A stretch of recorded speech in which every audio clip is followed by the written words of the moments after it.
Mm-hmm. Hey, welcome back, everybody. It's another Wednesday. That means Krasden into year 4.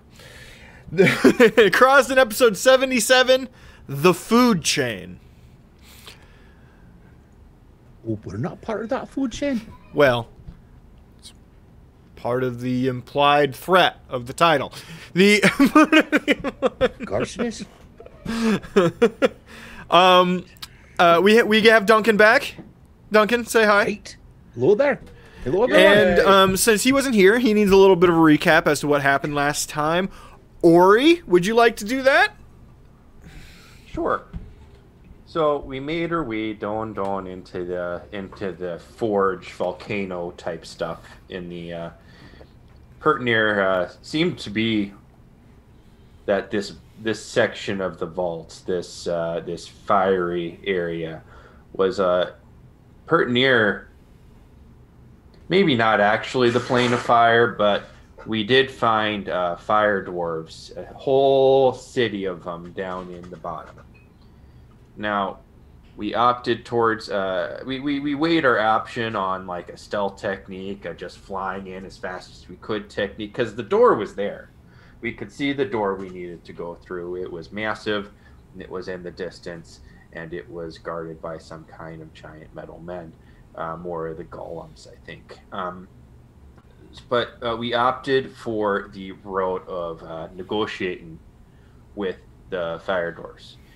And we had a little bit of a language barrier, but we managed to work it out by handing them lots and lots of platinum. Well, not lots and lots of platinum, but pretty much all the platinum that we had. Seeing as Bagby was from Krasden, and had some of that currency on her. They agreed to let us go through and gave us the best heads up they could on the ready, set, go. That is that if we used any magical powers around the golems that were guarding the door, they would immediately activate and attack us. Also, we only could be around them for about 30 seconds. 60 seconds. What? 60 seconds, sorry. 60 seconds. Sorry, gone in 60 seconds. Before they activated and also attacked us.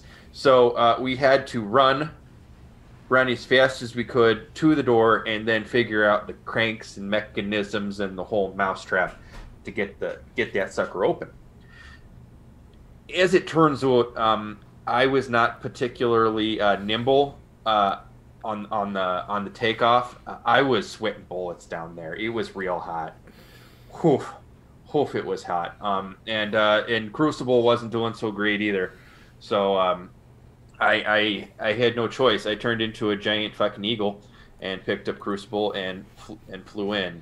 And that did wake up the golems, but fortunately we were able to get our poop in a group, so to speak, and get through that door, get the door open, get through the door, and we were trying to close it behind us, but we were having some problems with the closing process. A few failed rolls, a few critical failed rolls, mostly on my part, and they had their arms through and everything. And then I think Joe cut an arm off, and then we slammed the thing shut, and we were like, whew, glad that all that heat's over, right?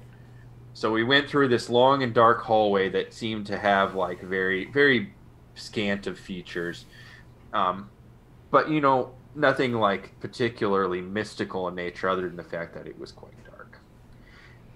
We made it to another door, opened it up, and it was quite hard going getting that door open. As it turned out, on the other side, it was very, very overgrown with various tree branches, roots, vines.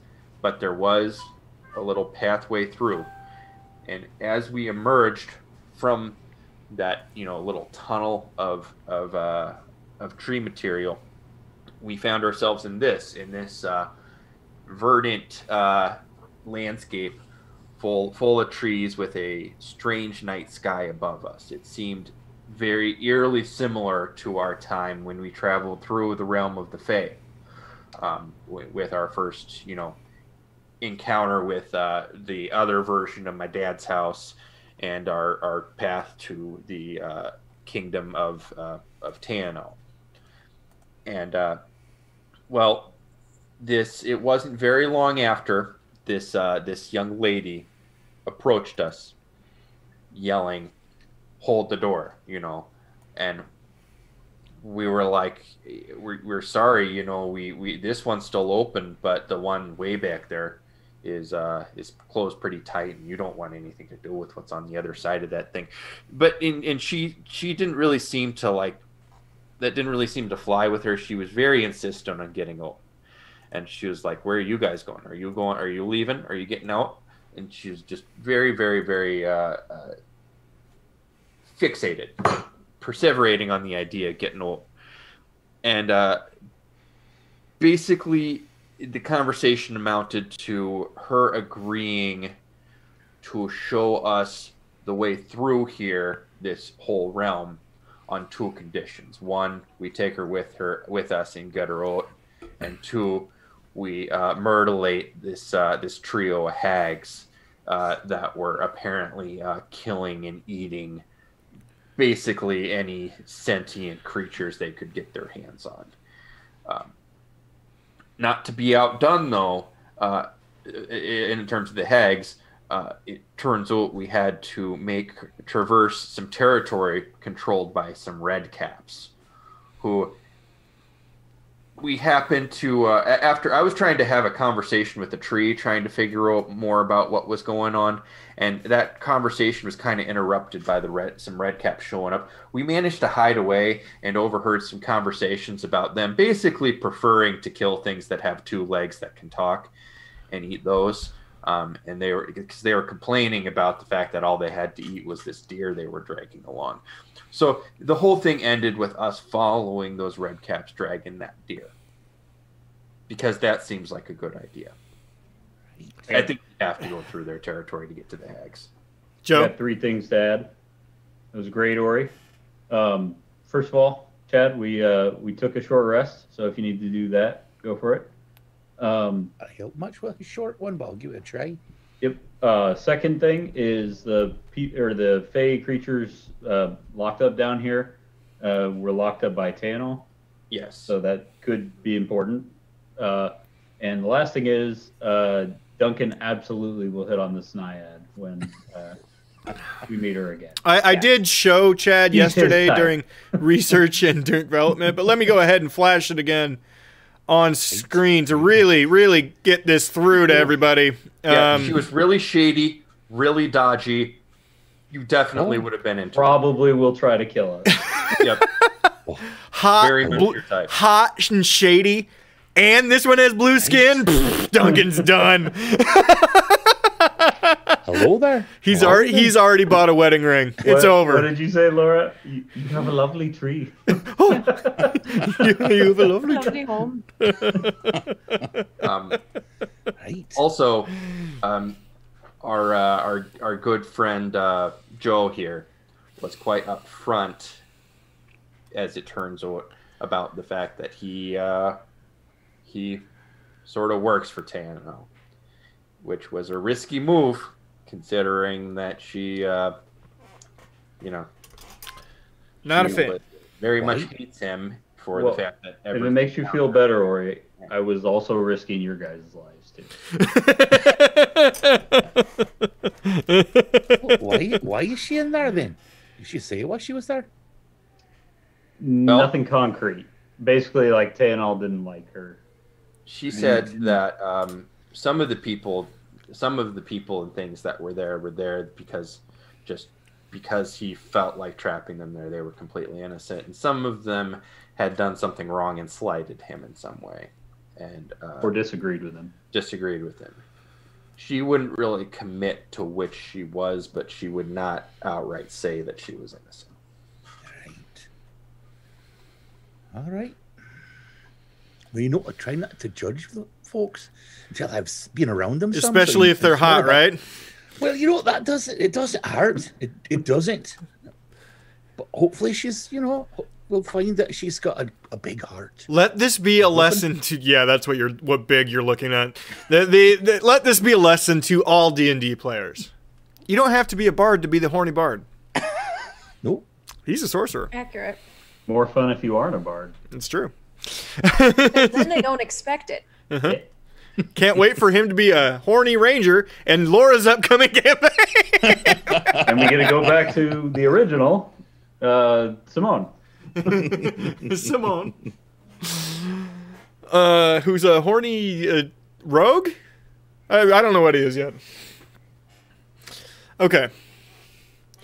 Well, we will pick up right there. You were following the red caps? And I'm going to go ahead, because your stealth roll last week was successful, and you do have Pass Without a Trace up still, correct? Okay. Yes. So you follow them for some period. You start to see the river that was off to your left some distance has gotten closer to this path, right butted up against it. And you start to see signs of a village or a campment or something like that. You basically see cooking fires.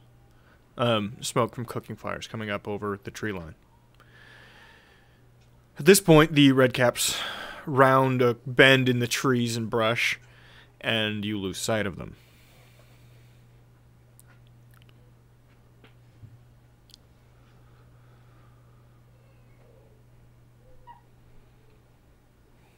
Who was in the lead? I don't think it was ever clearly defined. I feel like if we're stealthing, I am not in the lead. I know I was bringing up the rear. I gotta assume it's Bagby Jenny situation if we're doing stealthy stuff. I mean, for Pass Without a Trace, it's best if I'm kind of in the middle so that nobody gets out of my That's true. area. I know that Ori knows how to track quite well.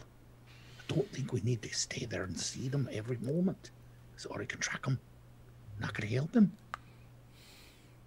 Yeah, we'd probably be relying on Duncan to follow the map that I forgot her name, but the Naiad kind of showed us on the map where to go. I always have to look up her name because it's fucking old, complicated stuff. Mornagoth. And he did also say, Chad, that the map keeps changing down here. This map is changing basically constantly. It's making things real complicated. If you remember the Feywild, everything, I mean, the trees were literally alive. And Right. if this forest feels like moving around, it does. Just even so far as the rivers and creeks on the map. Change direction. Well, that's just perfect, isn't it? Oh, so what do you see there, Duncan? Can you do we veer off and try and rely on the map, or do we continue following these folks? It can certainly try and keep us tracked on the red caps. But if it's time for us to part ways with their path, I certainly won't miss them. Right. I'm going to roll survival while I look at the map and see if I can figure this out. Got a 19. 19. The large area that Mornagoth identified as where the hags sort of coven place is a larger, like, if you're looking at a map of a dungeon, it would be like a room, a clearing of sorts, you know what I mean? Right. And that really hasn't moved where it's at. The only thing that's really changed is your way back has been altered. If you turned around right now, it would be a big deal. Right. But moving forward, as long as you follow this river, you're going to end up there. It does take you... What? Do I get a sense that they're also headed that way? They walked down that direction and passed around the trees towards the direction of the campfires. You do see right about where they disappeared on the map that there is a little opening there in the tree line. pass all that information on. Looks like they're going here, but we're supposed to go here. I mean, they were sort of on the way, but no, it looks like they may be going right here. It looks almost it looks like you have to pass by almost directly. There will be, depending on the scale of the map, between 30, 60, 100 feet, something like that. Right. It's kind of hard to tell. Looks like we've got to go right by them. Perhaps we could go around, though. Going around would include either crossing the river or going into the forest. We all know what happens when you go in the forest. Well, I remember what happens when you go in the forest. Almost got lost in there, and I don't get lost. Well, no, I don't get lost so easily either, Duncan. But yeah, I think we are all familiar with the consequences of leaving the path in the Feywilds. Right. Now, again, you basically are just following the river. If you felt like it, you could swim, make a raft, something like that. I quite like to swim.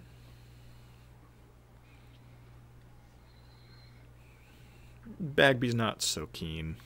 Right. I mean, there are trees on the other side, right? I could just stand in the shadow of one tree and bamf to the shadow of the other tree. How big's the river? Across right here, we'll put about 40 feet. It's not crazy wide. Could probably throw you that. I mean, I can teleport 60 feet. Yeah. So. Oh, okay. Cool.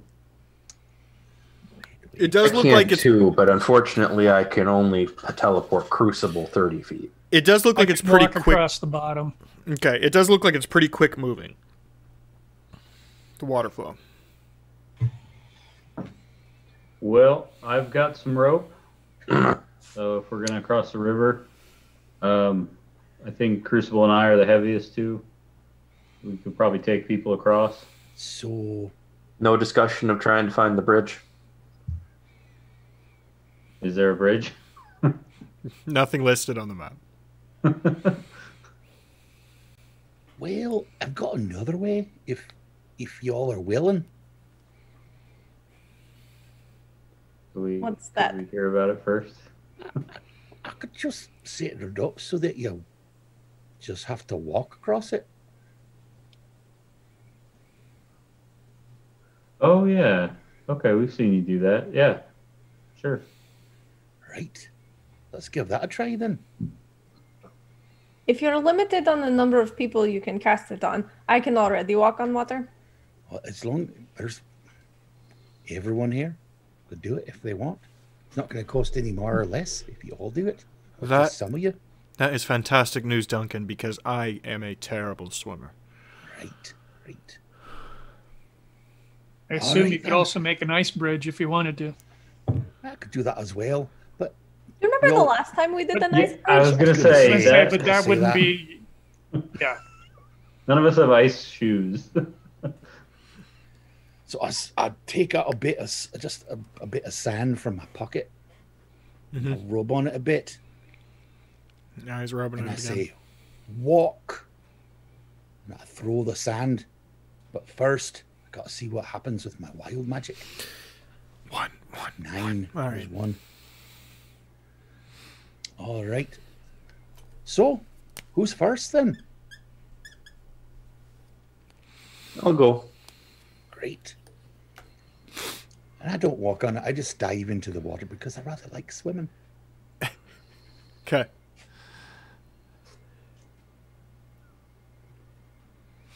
I'll walk, and I'll try and stay over Duncan because I fear he has done something brash. Look up there and wave at you.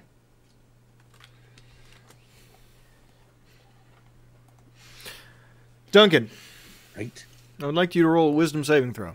Wisdom saving throw. He's still. I don't know if he's still within 10 feet of me. If He would be. I'll give it to him. Okay. You get +4 then, Duncan. Well, I did well. As you all are starting to make your way across, and it is holding, his spell is working. Duncan, you're underwater, and you hear very pleasant singing coming from somewhere nearby. Oh, that sounds quite nice. I'll look up to see who's up there. Who's up on top walking? Well, Ori said he went first, so Ori would be going. I think Jenny would be towards the front. She's just that kind of person. Would be kind of, like I said, I'm kind of worried about him. I would be gesturing at him like, come here. I poke my head up above the surface. There's some lovely singing down here. I'm sure there is. Don't go towards it. Well, we should do something like that. You know how much I love singing. Do you remember what happened on the boat? Oh, right. You think they've got sirens all the way up here? I mean, of course they do. Yeah. Sorry. Hey, Wilds. It's not a great. That was a terrible question for me to even ask. I don't know what I was thinking. Turn back to everyone else. Hey, everyone! It doesn't have to be one at a time. Oh, I would have gone on once Adris got started. Bagby's probably on the other side of the river already. Yeah. Running back and forth because I can already rock on water. Duncan. My head back down. Okay. Go ahead and roll perception, Duncan. I'm not looking around. The sound is getting louder. Let's see. All right. Just an 8. You can tell that the singing is getting louder and getting nearer, whatever it is. When you were on the surface, you couldn't hear it at all. And nobody on the surface can hear it at all. Poke my head up once again. So you can't hear any of that? None of you? I can't hear a thing. Ori, I feel like he's not listening to you. I also feel like he's not listening to me. I'm having a strange sense of deja vu. Duncan, you should probably get out of there. Joe, can you fish the Duncan out of the river, please? Fine. I pop up and I land and on the water itself. And I just stand there. Better. Is everyone happy now? Yes, much. I'm really sorry to ruin your fun. I just feel I have a premonition that something awful is coming now. Adris and Jenny from the other side. Why are we standing in the middle and talking about it? Yeah, keep walking. Fine. As you exit, you can all see 3 shadows pass under the water. After you exit the water entirely or on shore, the shadows simply disappear. Well, that was peculiar, wasn't it? Peculiar, but not entirely unexpected. I'm really sorry to have had to be a fuddy-duddy back there. I'm just concerned for your safety is all. No, it's all right. It's all right. You're right. I know. Jenny walks up to Duncan. We all know how he gets when he sees a pretty lady. And flicks him by the ear and then keeps walking. What's that for?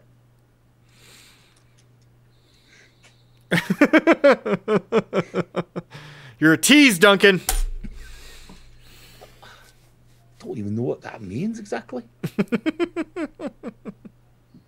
I mean, sometimes, right? I do tease people like, "Oh, Ori, look, your hair. Look at that. It's so so nice. Look at that hair over there when you had it up in the bun there. That was quite nice, wasn't it? Tease." It was very hot down there. It was a bit warm. It's true. Right then, we're on the other side of the river. Yes, you are. Do you feel the need to stealth? Continue stealthing or no? Probably we would, right? We're going to attack a bunch of people. I mean, well, hags, but... Or did you mean the levitation spell? Or walking on water spell? No, stealth. Oh, stealth. Let's go ahead and roll stealth. Stealth. Pass without a trace, I believe, lasts for an hour. You would still be up, yes. Okay.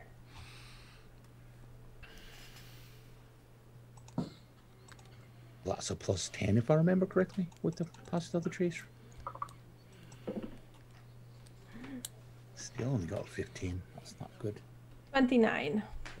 Mine is actually 11. Right. 19. 31. Good for you. 11, you said? Mm-hmm. Do you not get the And plus 16. 10? That is with the plus 10. I have a disadvantage, so my first roll was an 11, Oh. which meant that was a Critical fail. fail. So as Crucible's walking along, stepping on every other stick, going, sorry. Crunch. Oh, sorry about that. Sorry. I'm trying to. It's I had okay. to be Crucible. quiet. Stop apologizing. A little bit softer now. A little bit softer now. After now. You continue on, and while none of the redcaps seem to see you, you do get a good glimpse at an entire village. There's probably 20 to 30 wandering around. Now, they don't seem happy to be that close to each other. In fact, there's a fist fight happening. But they live together. And there are just strung up carcasses of all manner of things all over the place. So this is like a camp full of adorable little super mutants. Adorable would be a word. Redcaps look a lot like very wise gnomes. They all have iron shoes and red hats. However, they also all have razor sharp teeth and eat exclusively meat and drink blood. So, And the hats are red because they dip them in blood. because they soak them in blood, which gives them magical powers. I'm sorry, I'm really enraptured in this whole visual here. Like, is this like any just like little tents, or do they actually have like set up buildings? No, they have set up buildings. They've been here for some time. Clearly, these are hewn trees, carved. This has been here for a while, whatever this is. This little Their homes village. are carved from the trees. No, the trees are cut down. Cut down. So like They're- cabins. Yeah, it's like stilted cabins. Yeah, they're not on the ground. So you continue on. They don't seem to notice you. Yep, no business here. Duncan, being able to follow the map, is aware that the river continues to empty out at the place you want. Not empty out, but pass by the place you wanted to. Hey, Gus. Pinkies. Oh, a pinkies. Oh, nope, that's a pinkies. That's a pinkies. Oh, that's a pinkies.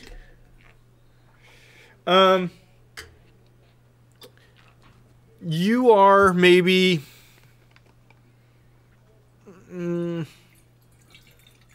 we'll say 500 feet. A quarter mile. We'll put it at a quarter mile away from where you, based on how you've been traveling and how quick you've been moving, away from wherever this place is, right?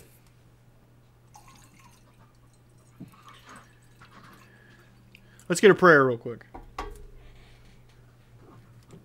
As soon as Ori comes back. He's never ready. He knows what's happening. He knows Yeah, what's going to happen, but he yeah, never yeah. has any there. I'm always so unprepared and leave my booze a full 20 feet away. May Lady Umberly fill your sails with fortune and provide you gentle seas. In her Here, name. here.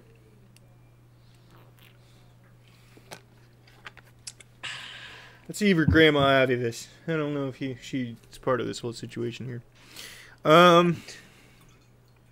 Okay. So you're maybe a quarter mile away, and you're and on the map, the river is still taking you right there. So, Adris, we'll say you announce that, Duncan, because I don't think you would keep that information away. And Adris goes, now what is the plan when we arrive? I know little of hags. Look at Ori.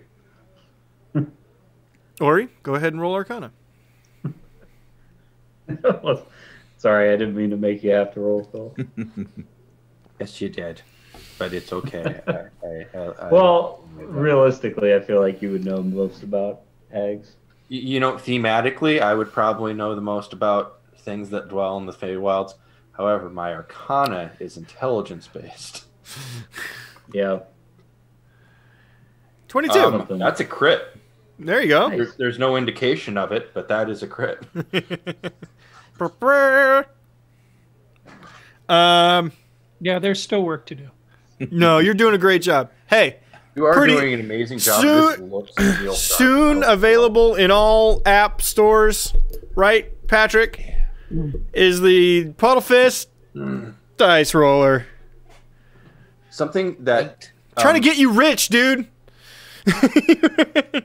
something that happened earlier actually gave me an idea for this. I don't know how practical it is for you. But Guns. it's something that the other dice rollers also lack.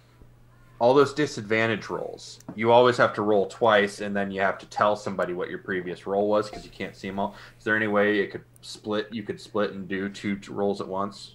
Oh, he's already working on it. Look at his face. He's got a piece of paper with all the things he's going to do. It's on a napkin.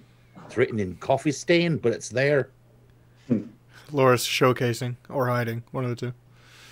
There, see it right there. 30. Was it quite a napkin? It was like All right. blue cards. With a Much 22, nicer than a Ori. napkin. With a 22, Ori, first off, you would know there's a bunch of different kinds of hags. There is no, like, blanket statement, this is what they are. The closest that the regular plane of existence would be able to be aware is witches. They are spellcasters of a sort. But this is more of a racial trait than it is these beings are created by other hags into presence at full size. There's no children that become hags, right? They are fey creatures. So they are created via magical process, and they are hags. They are very powerful generally. And it's a wild scaling between what the power level is. You just don't know. Right. So they are all presumably created in the hags in the Fae realm of the Fae create other hags, and then occasionally they slip out into their creation, slip out into the world. So presumably the ones physically living in the Fae may be older and more powerful. Mm-hmm. And if it's true that Tayanel locked these particular beings in here, who knows how long ago that was? And they've probably been angry and quite busy trying to increase their power and influence to perhaps develop the ability to escape. But yeah, I guess I would just tell them that they're, I guess, like kind of sort of shamanistic, sort of mix between like shamanistic and witchcraft spellcasters. Very dangerous. I mean, they considering their spell casting ability, we would be best served if we could get in close and surprise them so that we don't have to deal with them at range. However, I find it unlikely that all of us will be able to sneak up on them. In fact, I have a feeling we'll want to be looking out for wards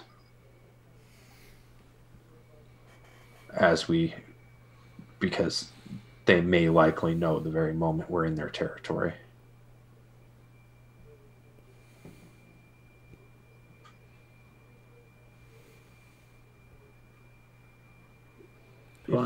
If Tano put them here, they've been established here for quite some time. Adris, are you able to use detect magic? Or Jenny, I guess. What level spell is that? 1.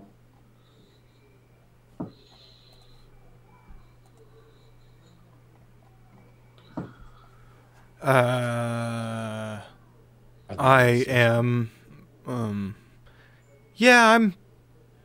Yeah, that doesn't do a lot of damage, so no, I didn't really learn that one. Kind of what I expected on both counts. Probably a good idea to have that up, Adris. I am actually starting to run somewhat low on that level of spells. Well, can we take a few minutes and have me properly prepare it then? Sure. Okay. I mean, we could all kind of scan together if we're taking 10 minutes to prepare a ritual detect magic. Okay. I could assist with that. Then I will get to it. And he heads off to a nearby tree and sort of sits down, takes a few things out, and starts to prepare his ritual cast. I would do the same.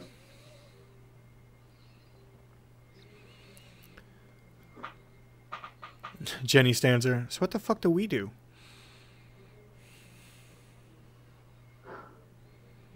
I have some pocket vegetables.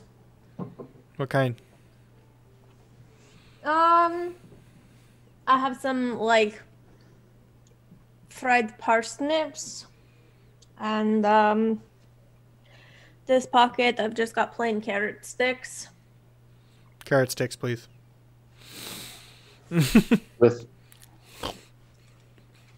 With my role, would I know of any particular vulnerabilities they might have?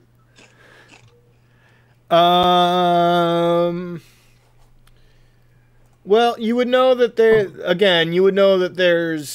a.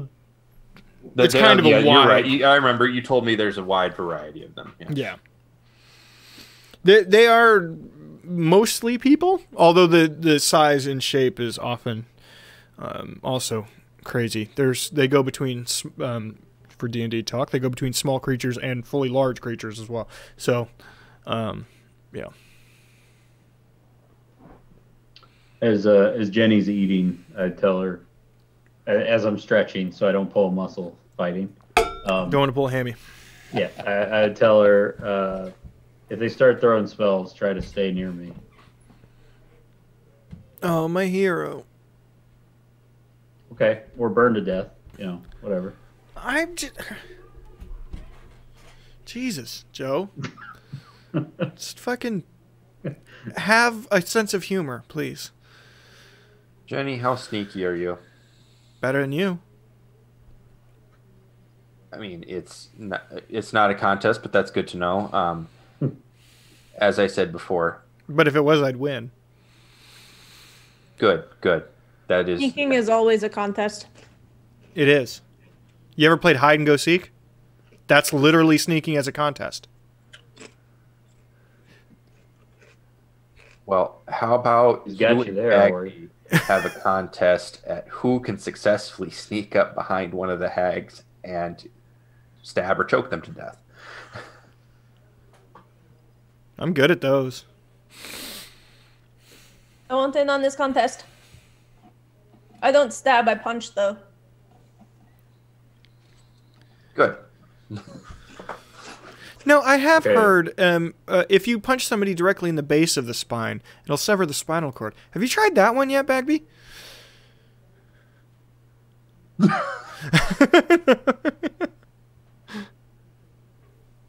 So the plan is Anyway.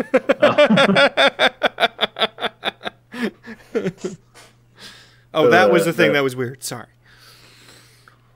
The plan is you guys sneak around. I go in loud, get their attention. You guys hit them when they're focused on me, and everyone else just hits them with spells. Yeah? Sound good? Yeah. Try and and we'll try and disable any wards they may have on the way in, and pray to all the gods that we can maintain the element of surprise. I would really prefer not to get it, to just have it start off with a magic missile to our faces. That was me in college. Is that Patrick or Crucible talking? That was definitely Patrick's voice. That was Patrick. Okay. After 10 minutes. Okay. I think I'm good to go.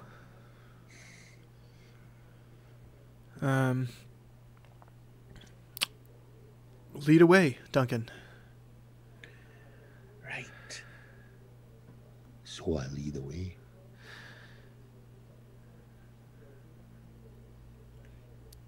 You come up on the place, and you can see through the trees. There are two women outside. They look mid-50s. And they're just going at chores.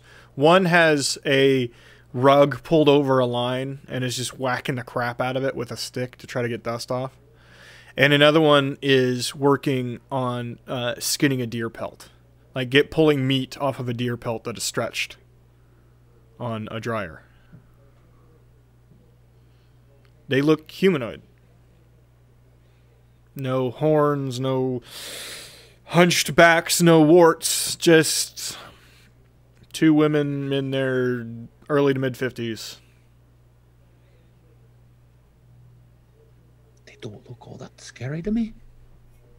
Does that look scary to you? You just look like old ladies. I know I'm being quite quiet. How close are we at this point? You're maybe, we'll say 200 feet away. Good distance. All right.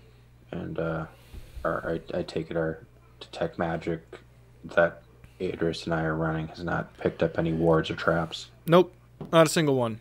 It would also be it should also be of note that there's clearly like a barn of sorts. There is a pen that they have some animals in, pigs and a couple goats, and then a longhouse, like a Norwegian style longhouse in the back.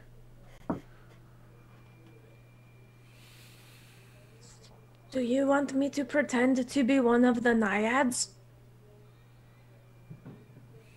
To suss out if they are actually hags or not? Is that something you can do? Well, I mean, I'm green. You are quite a bit smaller than Mornagoth. I can pretend to be a child. I know you hate to do that, though. I do hate to do it, but we kind of need to know if they're hags before we just attack them. I would hate to just attack two middle-aged women who are doing their chores. It seems to me this is one of two things. Either Morgath lied to us, or this is a hag trick. There's some sort of illusion afoot here, and we need to figure out which one. Wouldn't you know it was an illusion with your detect magic, because an illusion is magic? We're not close enough. We'd have to be within 30 feet. It is true. If it is an illusion spell cast upon their persons, or directly around their houses, we would need to be much closer. So, what So would be I- wrong with just asking? Speaking of illusions, with Bagby's Naiad idea, you wouldn't be able to make her look like one, would you? Or any of us, for that matter? What'd you say, Duncan? Jenny speaks up. Oh, just wondering what would be so bad about just asking them, just saying hello. Because On that vein, blow us up. on that vein, I do have an ability to, kind of like how Crucible can make undead run away. I can do that to Fae. If they're not Fae, it shouldn't do anything to them. They're just old ladies. If they are Fae, I imagine they'll be very upset, though. If it doesn't work. Right, but what if they're just nice fae? Oh, I mean, it just makes them run away. Doesn't hurt them. It's not nice, but we're not killing them. And to answer your question, Ori, I can do that. I could put a major image over the top, Bagby, have it copy her movements and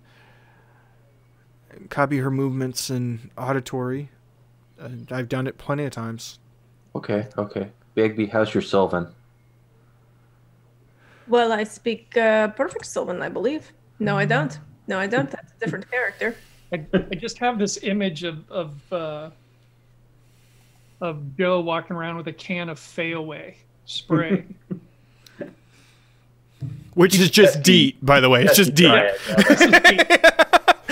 You could use it on any being, but it calls Faye away because they sell it at the gift shop on the way in. It's how I get Ori to fucking go home after a party. If you mace Ori with DEET, you're a bad friend. I'm just saying.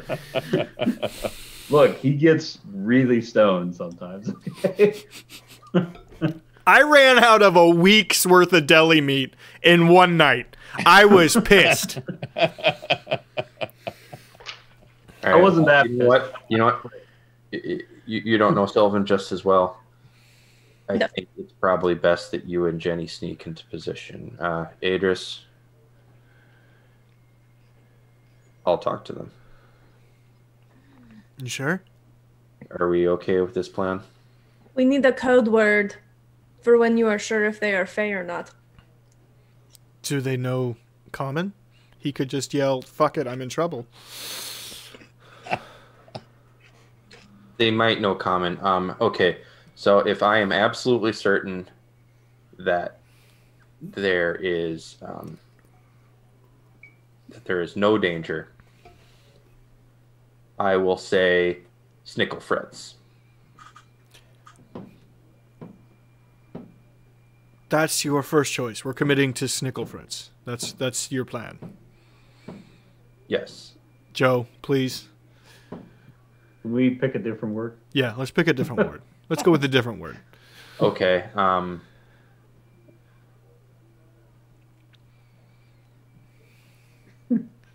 about He's totally caught on Snicklefritz. He's totally locked into Snicklefritz. Okay. We'll go with turquoise. Snicklefritz. I'm going back to Snicklefritz. Turquoise is dumber. And then if it is very clear that they are witches and I'm about to be attacked and probably brutally murdered, oh Jesus, I will yell. We'll come when we hear you scream, "Oh God, they're eating me." Well, it will either be very apparent or I will yell donkey balls. So I like that one. Oh, fuck me. I like that one too. It's funny.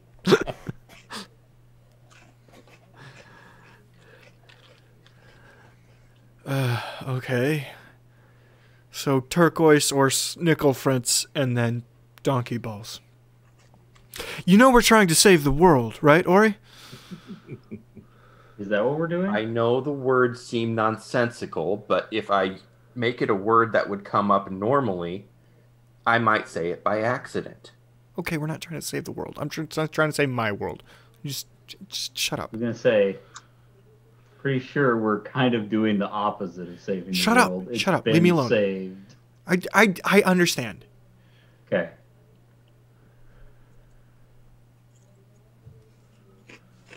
I may Bagby, seem before silly you run to around, but I understand the gravity of the situation. Before you run around, could you help us get into position? I feel like we might need your little spell thing.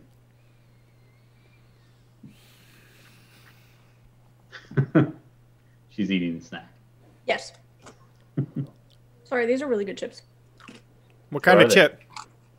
They came in a snack box from a around the world kind of snack box. Oh yeah, what's that called? I was excited to hear about all of your things. Universal Yums. Gives their stuff from different parts of the world for sneaky snacks. So these are lemon and black pepper kettle chips. That sounds fucking delightful. They're That delicious. sound good. I have kind of destroyed this munch box because Spain was really good. All right. I'm going to let everybody keep their old stealth rolls except for Crucible. You can go ahead and roll another one if you'd like. No, I wouldn't like to, but I will anyway. I mean, you critical failed the last one, so you can't do worse. Am I still within range of Bagby? Yes. Yes. She's going to get you guys close to something. And then 12 or 12. So you got a 2. The, It's not worse. It wasn't a crit fail. Wow. He's not apologizing after he steps on every twig now.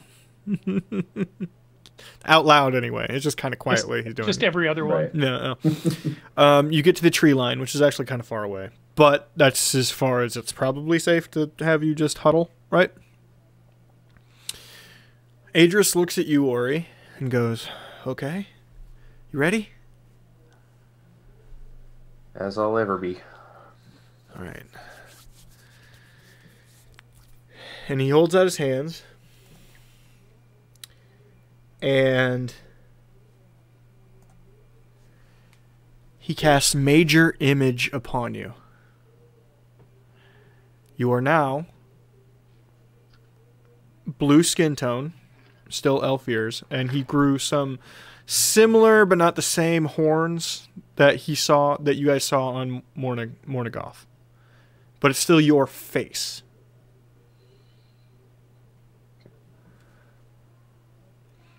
I didn't figure I'd make him a girl. That seemed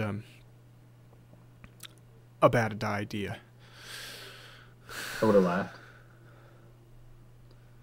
Much appreciated. All right. Good luck. I gotta pee.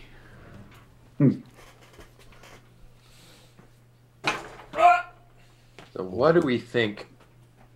Best case scenario, worst case scenario here.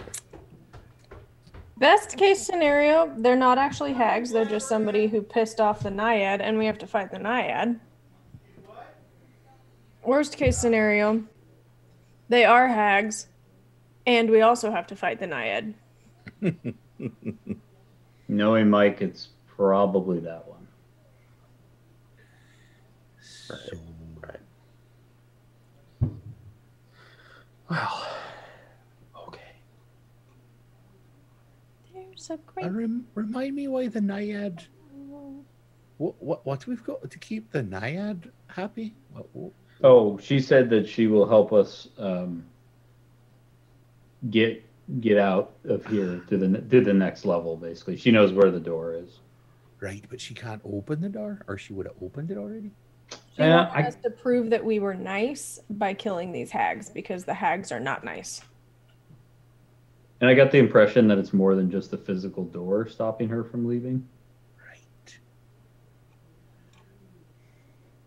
Yes, she claimed that the hags were, like I said, I think I said it earlier, were in very much just like killing and eating all of the fey creatures around them, very much upsetting the balance of things. And she claimed that the reason that this was not an issue before, the reason that she didn't ask, by the way, she met the previous rite, or she heard about the previous rite going through here, but never met them, or so she claims, because she was living in a different area. Right. But she, after finding out about it, moved up to the door, near the door, in hopes that the next adventurers would let her out. And now that she's hanging out in this area, the hags are a problem that she's noticed. I don't remember if I was like this in the moment when I was around her, but she doesn't seem... She seems a bit shady. That's what I'm saying. I mean, now that I'm hearing more of that, I don't know what was going on the last time I met Now him, that he's not but staring now, at her. Right, something about it doesn't feel right to me. It no longer sounds like Charlie Brown's parents as you're just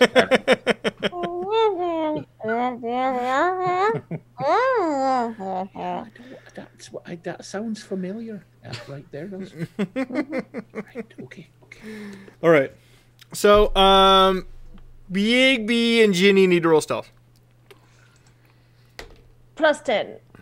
27. 22. Okay. You are able to basically go around the tree line along the towards the back section, right? Not fully behind. I mean, where would you want to go? Behind the longhouse, to the side, near the animal pen? What do you think? I would avoid the animal pen Okay. because animals and I don't get along very well. Okay. So I would go the other way. Okay. Jenny would just stick with you. So you are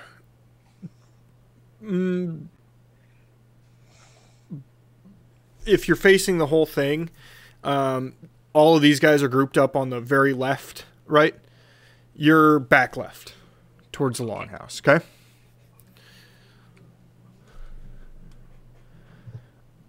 Ori, you approach as a bluish-green forest spirit. Now, I would not approach directly from where everyone is.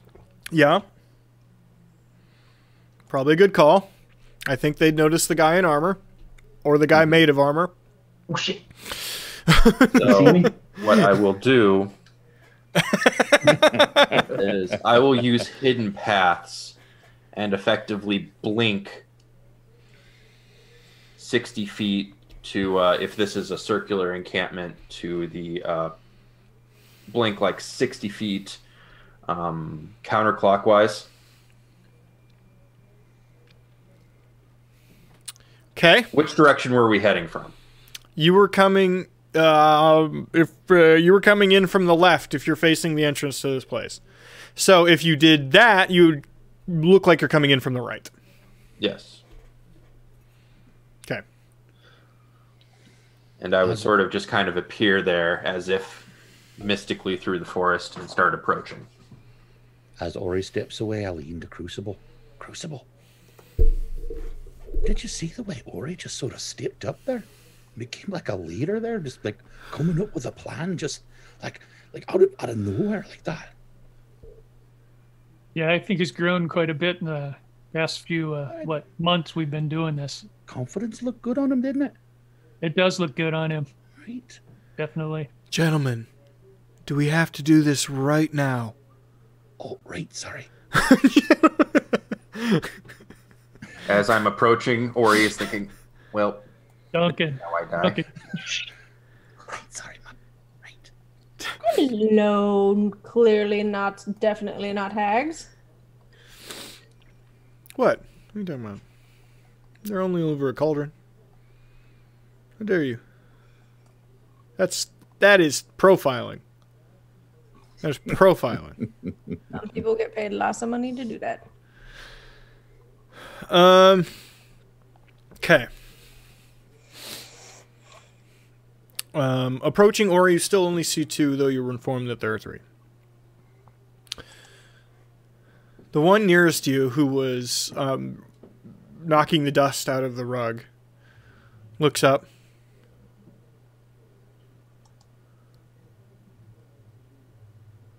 In Sylvan. And who might you be? You're a bit lost. I am Orthandrel, and I am not lost. Orthandrel. Uh-huh. My purpose here is to maintain balance. There is a certain sickness to this area of the woods. I thought I might inquire. The red cap encampment near here is quite established, growing quite large. Are they disturbing you? Are they creating more of a ruckus than they normally would, killing too much? Ori, as you approach, your detect magic goes off, and they are in fact illusioned themselves. They are illusions themselves. Mm-hmm. They are illusioned. Illusioned.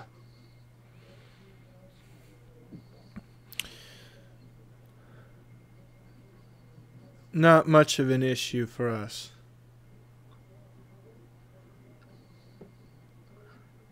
I see. And you yourselves,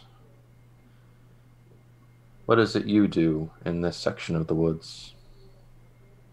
Merely live, stranger. Merely live. Indeed. Are you new? We know most beings of this place, and you do not strike as familiar.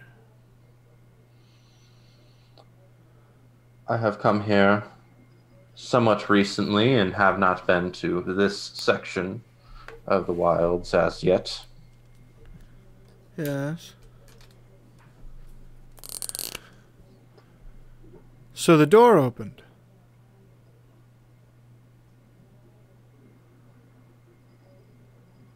What door do you speak of?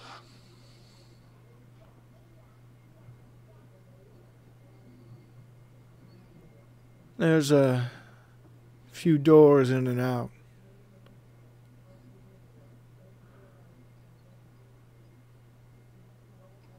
Out. Out to where? Oh, those are quite inaccessible. And not places most would want to go. Roll deception, please, Ori. With advantage. Roll. I'm sorry, what? Roll deception, please, Ori, with advantage. Okay. Crucible. That looks as though he's doing quite well, doesn't it? Don't say that out loud. Just actively jinxing him. Alright, so there's the first roll. 12.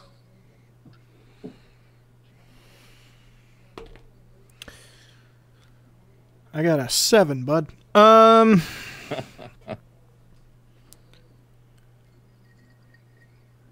come. Sit, neighbor. We'll tell you of the Red Cap camp. Although I'm sure you're aware, forest sometimes moves it a bit. All things this teeming with life are always in motion. Valel, she calls to her sister, who is in the back and has just been watching. Go and fetch some things for soup. We'll cook for our new friend. Don't worry. Vegetables only. Very good.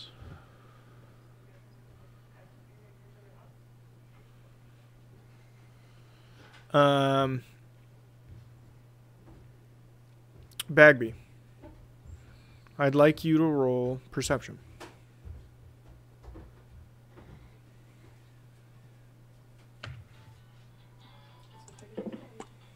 $13. Oh no. And I rolled a 1. Jenny rolled a 1. Lincoln time! Is a baby! Lincoln time. Lincoln time!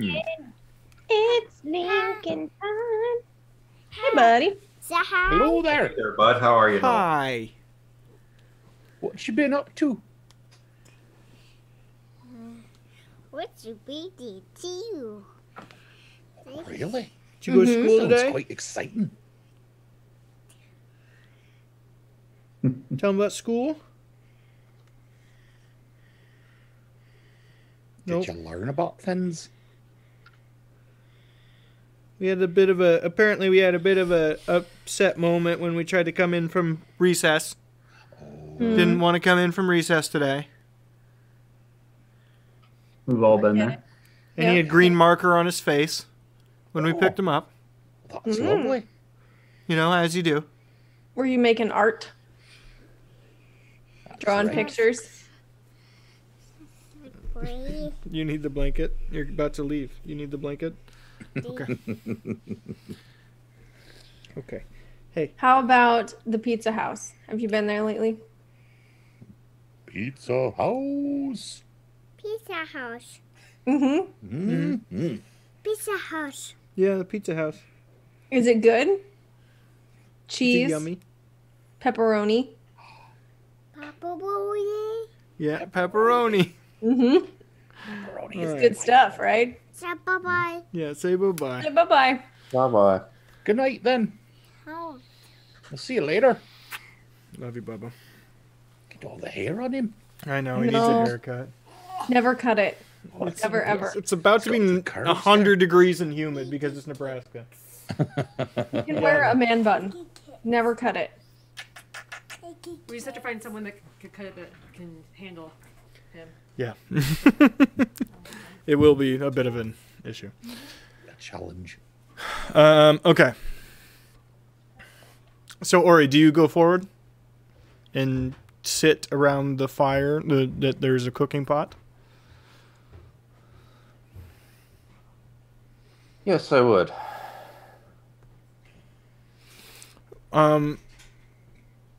Bagby, I will say with at least your passive perception, you would hear a large shift in the trees somewhere behind the longhouse.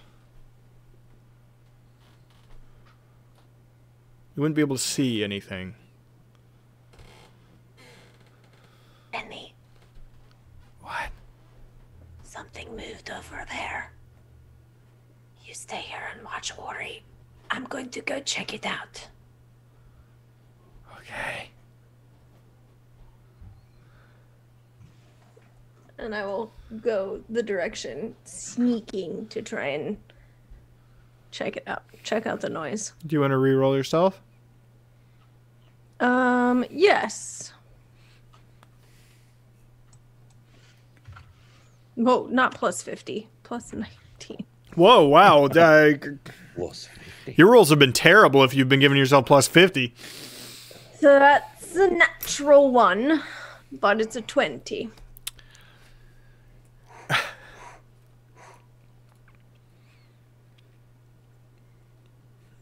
You sneak up, and whatever it is doesn't seem to notice you, but you don't notice it until you're right on top of it and you have to freeze. Something as large as a boulder or a shed is near the other side of the longhouse and moves forward a bit, casually watching from the trees. You didn't notice it till you're almost on top of it. It is a cloaked figure of very large proportions.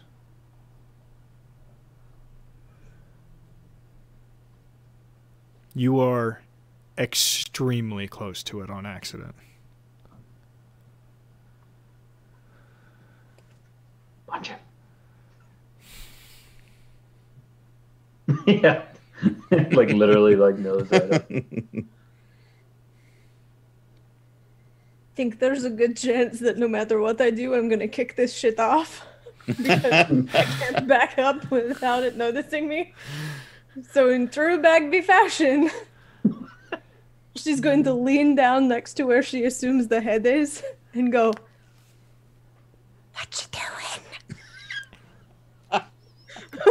Bagby, it's almost as tall as the longhouse. What is... You're going to lean where? Never mind. Oh shit, that's your toe. I'm sorry.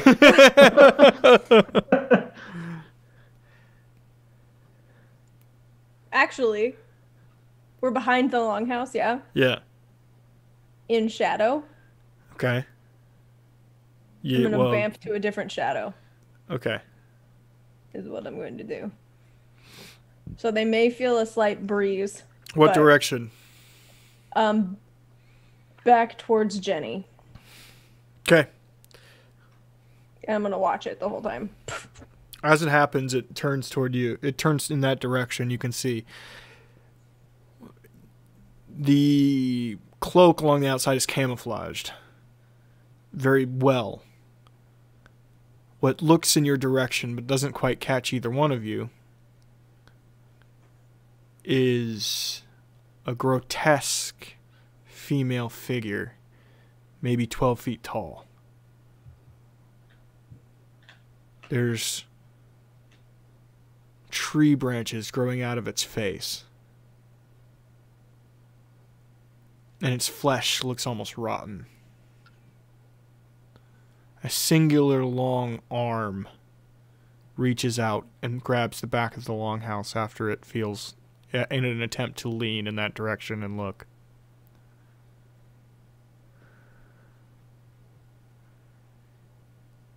The arm looks almost giant-like in strength. It's a hag, Jenny. They're definitely hags. 100% hags. They're also like 12 feet tall. Not the one out... Not those ones. Those are just like normal. They've got to be illusions. The one I saw is 12 foot tall. It had trees growing out of its face and...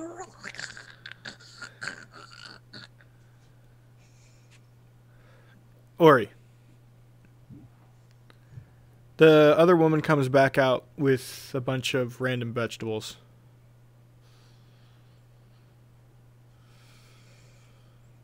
When they're both there, let's say, might I speak with the two of you candidly? Yes? They kind of look around, and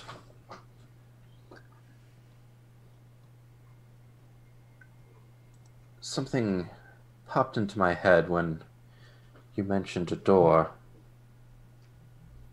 There was another asking about the door. One of my kind, peculiarly enough. There aren't many of your kind.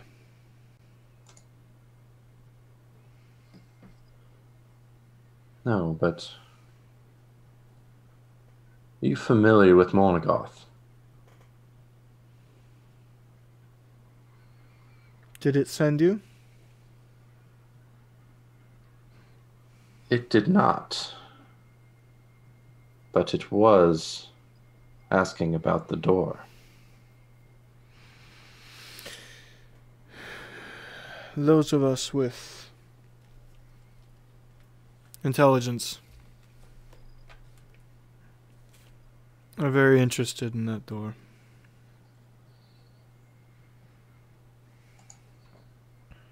I see. I thought that might have a lead into her motives, but seems that you do not know either. I do not try to guess the being Mornagoth's motives.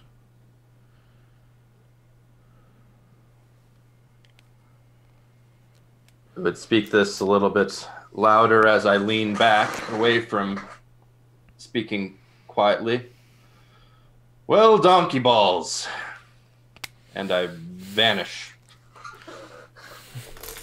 60 feet away. Let's go ahead and roll initiative then. Even though nothing's technically started, I feel as if he has sounded the alarms. Fuck. What? I rolled a 1. Nice. I got a 1 for my initiative. Total. 13.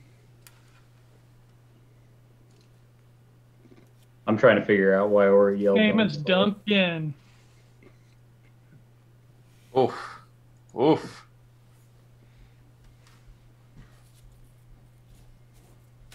Well, if I had to have that natural one, I suppose I'm glad I got it on initiative. Oh, we might have to do theater of the mind tonight. All the shit's gone. Oh no. I know. And I'm not gonna take the time. Do you want me to quick build something on Roll20? No. We'll just do it this way. I'll get it done. Don't worry. Oh. So, in 60 feet, could I have gotten back to the others that were hiding in the tree line? Absolutely. Okay, I would appear among them.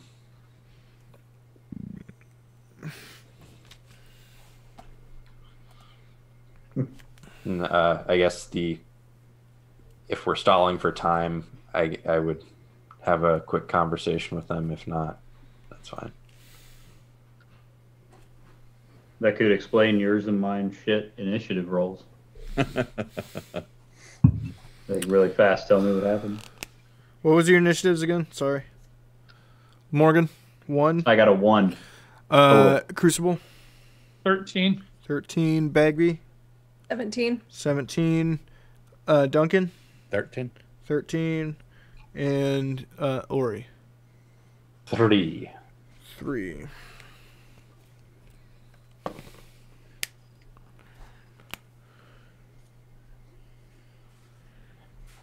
Oh, they definitely have illusions over them, and they're trying to find the door too. But they are playing as though they don't know who Moragath is.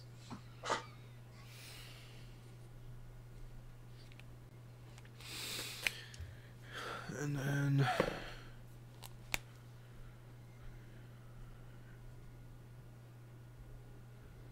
Whatever they truly are, they're hiding it. How many are there? the only person who goes first. I only saw 2. The only person who goes before them is Adris. So. Yeah, not our best rolls. Yeah. I only saw 2, so if Moragath was being honest with us, there's one more I didn't see. I need to be over here. No, I had art for him too. That's just gone. That's upsetting. I'm gonna put it over here.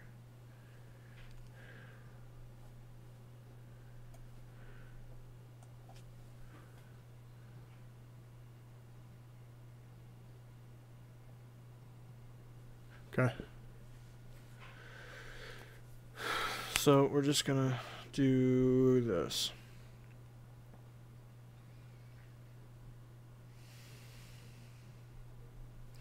And this thing is back here. That would be closer.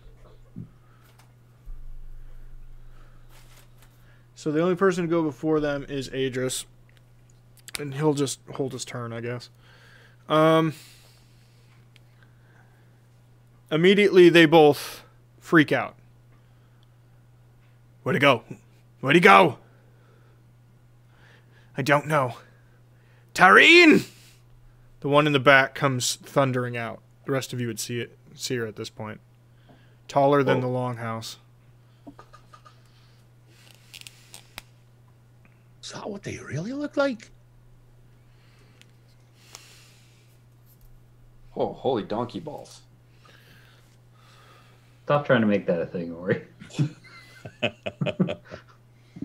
Sorry, crap baskets. You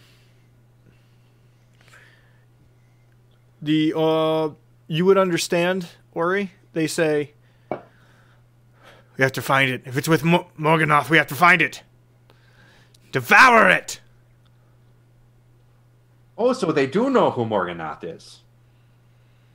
Morgoth. I'm Morganoth. Morgoth. Sorry. Morgath. Okay. That's Jenny next. She would hold her turn. And then that's... no, sorry, Bagby. You should have gone first. But I guess you would have held turn anyway, right? Nobody's done anything yet, but yeah, you can go ahead and go. I mean, now. I would have heard him yell donkey balls. Yeah. So I would probably I would probably have tried to sneak back towards the 12-foot one. Okay. To try and, if things go down, I would have wanted to try and jump her. As soon as they called for it, it would have just walked out. Unknown, not. So would you have attacked it? No. Okay. But I just want to be on that side because I want to come up behind it. Okay, so you're over here. Okay. Yeah. So it can still make its move. I would have let the opportunity go. Okay. That is either Crucible or Duncan then. Duncan, I think. What determines who goes first again? Dex. Dex. I have a dex of 10. Right, so it would certainly be me. Are we sure are we sure they're bad? You see the big one? Right. Did just say must devour them. Pull a bit of crystal from my pocket then. Mm-hmm. And I bring the energy in around the crystal. I throw my arm up into the air. And of course, as I do that, I've got to roll my wild magic roll. Do it. That's a 2. Very well. 18. So that's fine. And then I yell, and I just feel, crash! And as I yell crash, a lightning bolt comes from nowhere and lands right on top of the large hag. And at that point, 2 more lightning bolts leap out and hit the other 2 hags, and they have to all 3 of them must make a dex save of 17. Dex save 17. The large one does. Go fucking figure. The and no. So the 2 little ones do not, but the big one for some reason is able to dodge it. All right then. Now I roll damage 10d8. 41 damage to the ones who didn't make it, and 20 damage to the one who did make the save throw. Okay. Crashing lightning. down, lightning strikes him and just starts to fry him up. How much damage to the big one? The one who made the save throw is half damage, so 20.5. Gotcha. But we do down. Okay. Duncan throwing out a casual 100 damage. 102. Thank you very much. Sorry, I didn't mean to minimize it. All right, Crucible. Since he's electrocuting people, what do you got? Well, my plan then is to step forward and as I am waving my hands in front of me, I cast blindness towards all 3. Okay. And that is a Constitution saving throw of 17 for each one. Is he riding me? Yes. Did he pull me with him on the board? No. What? He pulled my Weird token when you moved it. Yeah. So I'm riding you, Joe. You would be aware. I'm the faithful steed. You would be aware that worked on the big one and one of the little ones. Okay. And that lasts for 1 minute. Okay.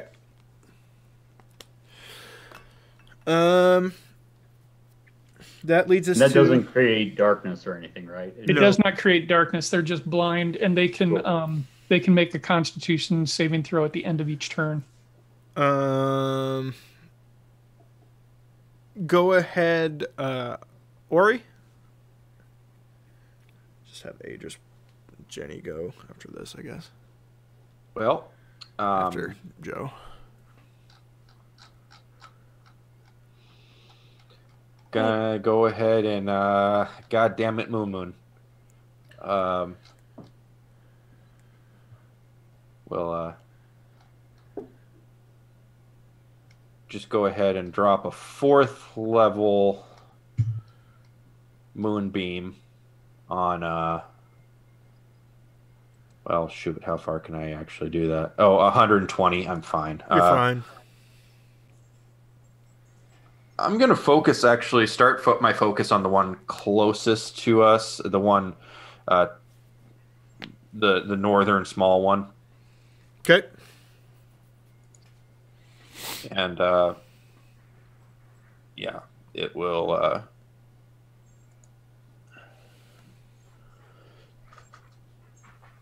It will take. Shit. Moonbeam. What? Sorry. Okay, so it's a Constitution 16 saving throw. 16 saving throw. Con save. Does not pass. Okay. It will take the full damage. Okay, it doesn't let me change the 1 to a 0. Got it. We're learning. 30 damage. Radiant. Okay.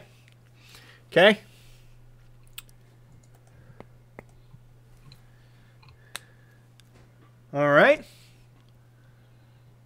And is that it? Yep. Joe? I will walk 4 squares over towards them. Right. And I am gonna, like, as I'm walking, I raise up the tip of my spear and it starts glowing. And I just yell, "Back!" And I use Channel Divinity to, it's basically like Turn Undead, but for Fae. Okay. And they have to beat a 16. Oh, God, I'm sorry, I had it. Wisdom. 16 wisdom. Big one passes. First little one and second, they all pass. Okay, well, I yelled at them, so I hope they've learned their lesson. Sometimes as a spellcaster, you simply yell at things and then nothing happens. Do not take me for some conjurer of cheap tricks. It's all right. I'm ready. Nothing to that. Nothing. I'm still in Crucible's range for blocking spell damage, and if they come near me, I can hit them. So okay.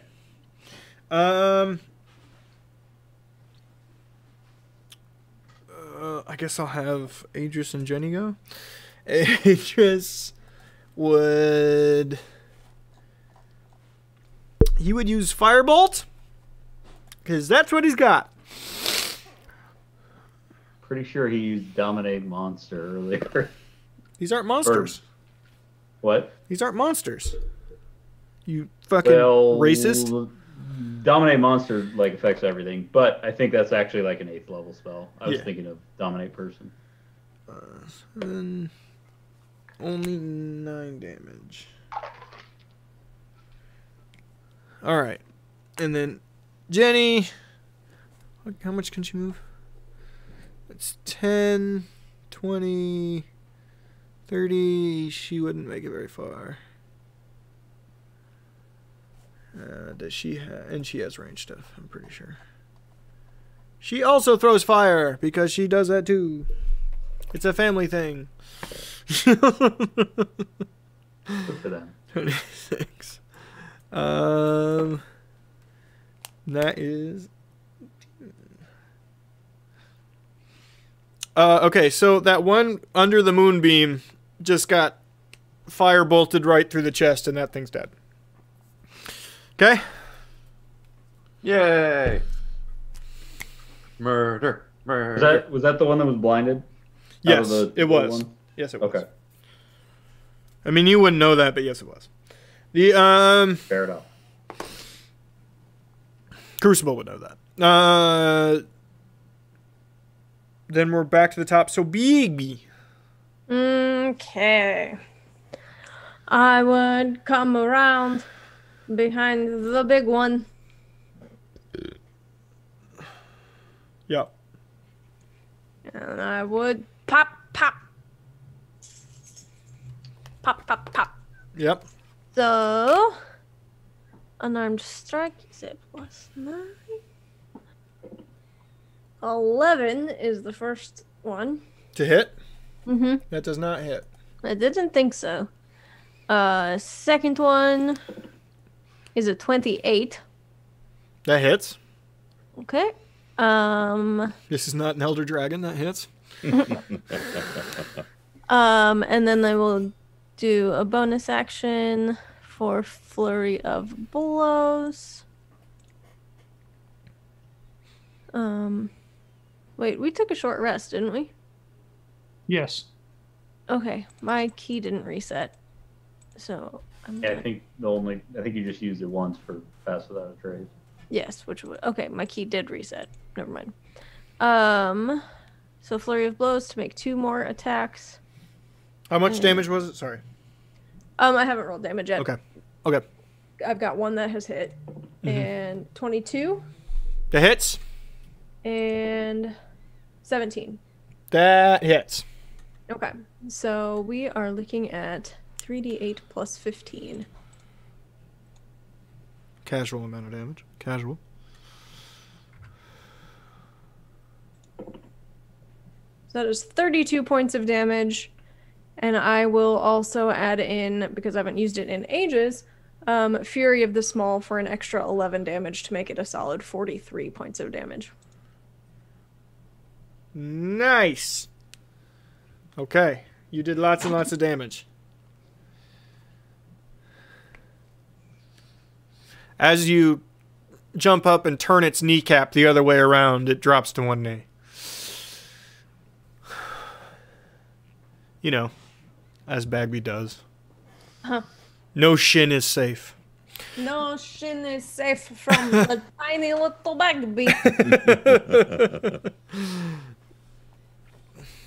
Adra steps forward again, and he's gonna roll to shoot a fireball. That's 25. All right, that'll hit. On the big thing, 6, 11 damage. He's trying. He doesn't have a lot of attack spells. I mean, that's good to know.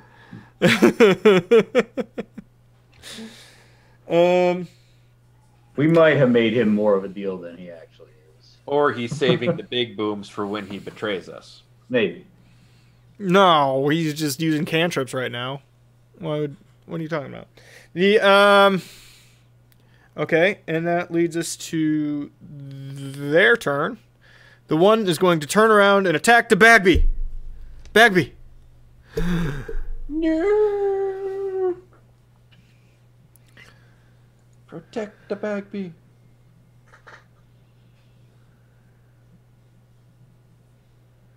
It makes 3 attacks. Okay? Good. Good. So that is 12, which misses. Nope. 18. Nope. And 27. 27, yes. Okay. So it misses with it trying to bite you, and then hits you. Misses with the straight left and clocks you with the round. Okay. That's 20 bludgeoning damage, 20 slashing damage as its claws grate across your tiny body. Ow.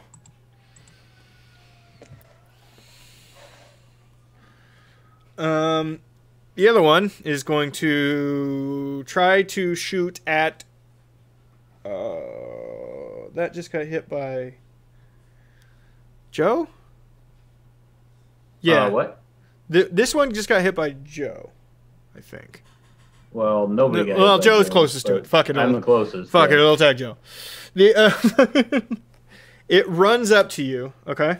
Nope. When it gets within range, I know. I swing at it. I know, but it tries to run up to you. Okay. Well, that's important because if it's touch spell, it might not be able to reach me. Right. So I got a 22 to hit. That would hit. So I do kind of shit damage. I only do 9 damage, but it stops where it's at. It takes its movement to 0 for the turn. Okay.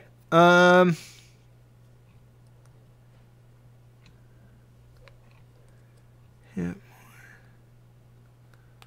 I don't understand how this spell works. I'll be totally honest with you guys.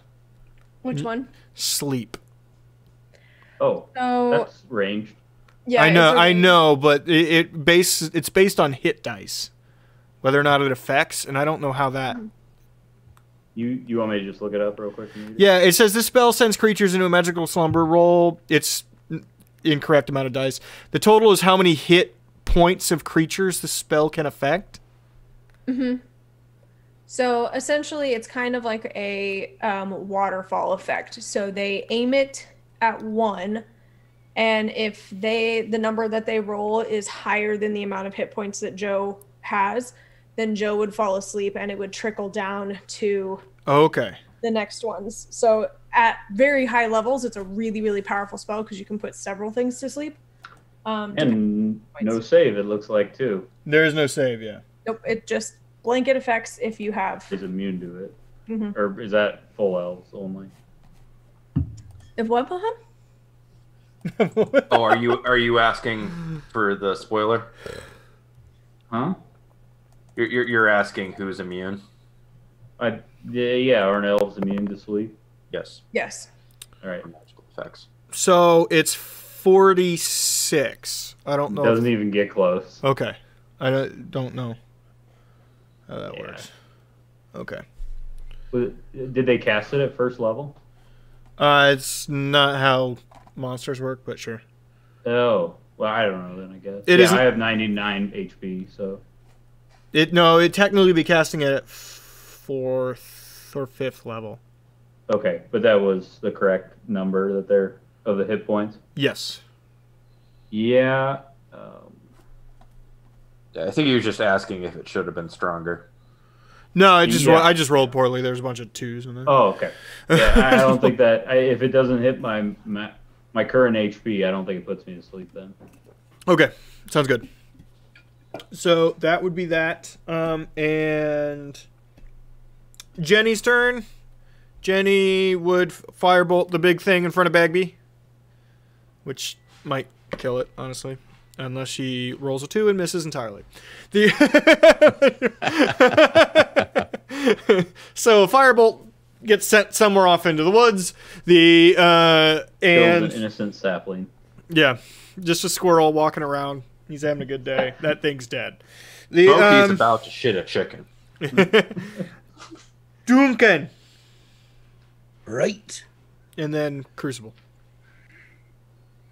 I draw in the power around me once again, and I yell fury, and just behind the large hag, just behind it, so that it shelters Bagby, a fury of snowballs and ice and shards just rip across its flesh. But first, I must roll wild dice. Don't roll a 3. wild die. Here we go. Oh yeah, he's up to 3 now, right? Yep. Oh! Yeah! Oh! What do you mean, oh no, Phil? What the fuck? All right, buddy. Roll a D100. There we Fireball. go. You're right. What's the worst that could happen? 77. 77. You cast polymorph on yourself. If you fail the saving throw, you turn into a sheep for the spell's duration.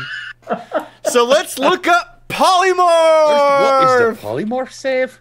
Polymorph is I believe, wisdom saving throw. I will let you know. Yeah, Phil should have It is a wisdom saving throw based on And your if it does wisdom. hour. Yeah, And so if it does turn into a sheep, then we lose Ori for the next turn. Oh, God. Right, here we Wyoming, go. where the men are men and the sheep are nervous. So yeah, it'd be 9. Oh, okay. Duncan, so role play it out. Role play it out from the start to when it happens. Go ahead. I'm sorry, I asked how bad could it be. What I meant was how bad. Go ahead, Duncan. You're...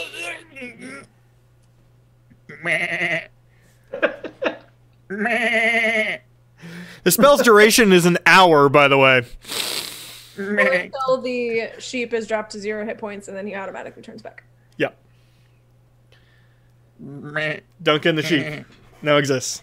Okay, go ahead and look up the stats for sheep, Duncan. The Considering wasting a first level spell to talk with him. Crucible.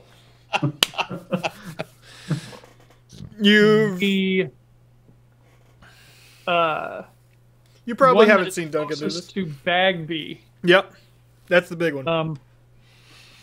I am well within range to cast a guiding bolt at. See if I hit. Okay, do it. 17. Hits. That is 7 dice, 6 worth of damage. I'm gonna be honest with you. You might as well not even have to roll this. But I want to. Yeah, go for it. It's just gonna be gore on the 4. Yep. Oops, hold on. That subtract 9 from that. Okay, 27. Still way over what required, buddy. So how does this happen? Oh, the guiding bolt it hits like towards the base of the shoulders back here and doesn't quite sever the head. It gets about 3/4 of it, so of the neck, so it just like flops over. Bagby, roll Dex saving throw. Okay. It's going down. 9. Oh, I just rolled 3d8.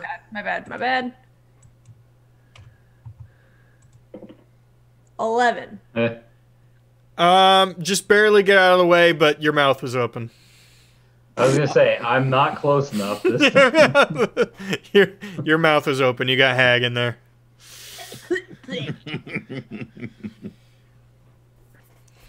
All right. That leads us to Ori. Never mind.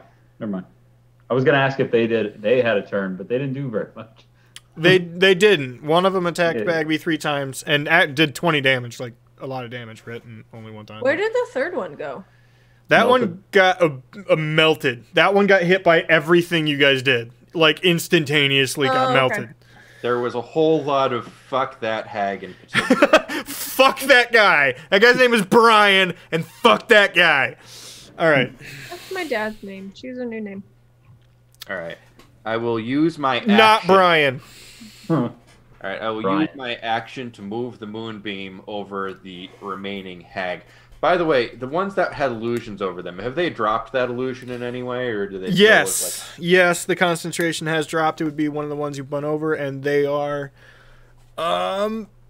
horned, hunched back, with red clay-esque skin, claw-type hands, humanoid face, but incredibly grotesque features.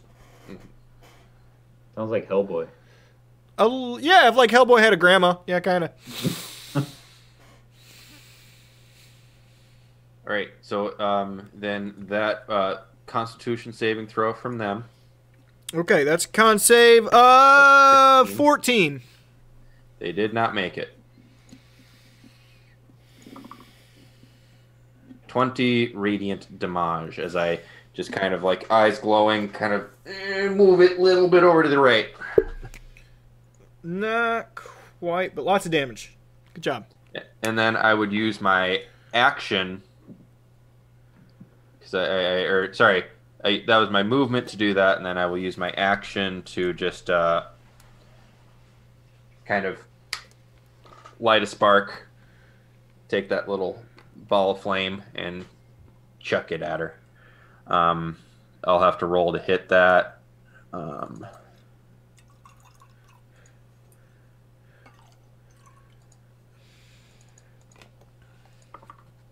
That is a 21 to hit.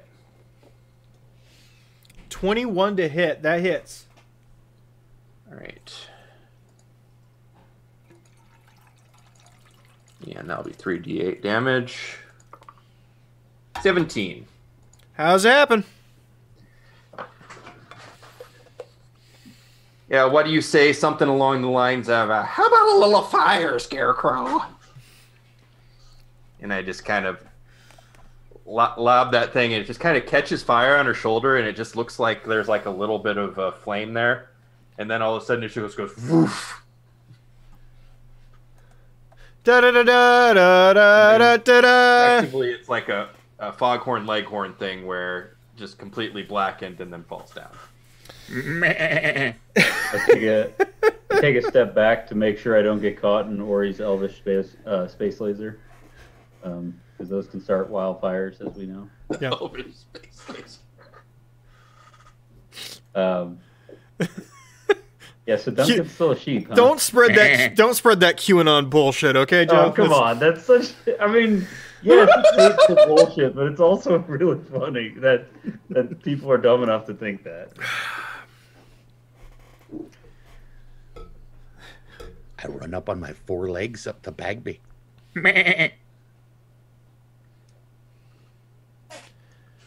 If you're unaware, Bagby, that's a Duncan. I was going to ask why that sheep is blue. Also, where that sheep came from. The Duncan turns himself into a sheep. How do we undo this? Smack. Okay, eyes and roll. Roll to hit. Roll to hit. How much hit points are on the sheep? For just 4? Okay. 8. I was hoping, 18 to hit. Okay, that'll probably hit the sheep. So go ahead and roll damage on that. I was hoping you'd let me talk to him first. Nope. Apparently she's just going to remove the head of the sheep. 7. All right. So yeah, you snap that sheep's neck. It falls down and becomes a Duncan. I turned into a sheep? You did. Yep, that is what happened. You should be careful. Joe was looking at you weird. Oh, right. That's a funny one. That right with the sheep and.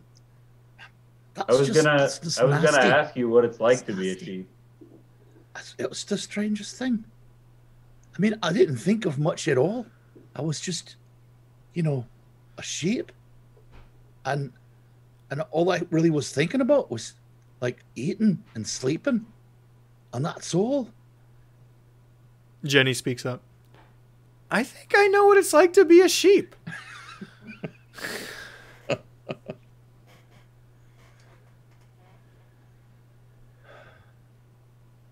Right. Going okay?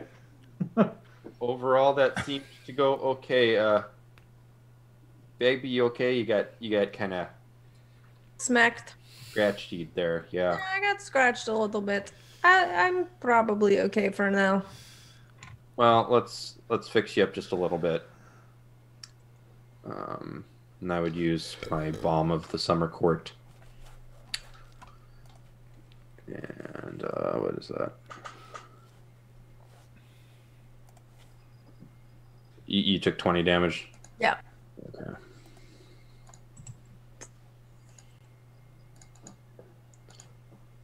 Jack! Easy, baby. You are healed for 17. Aha! Thank you. Are there any sheep on this farm?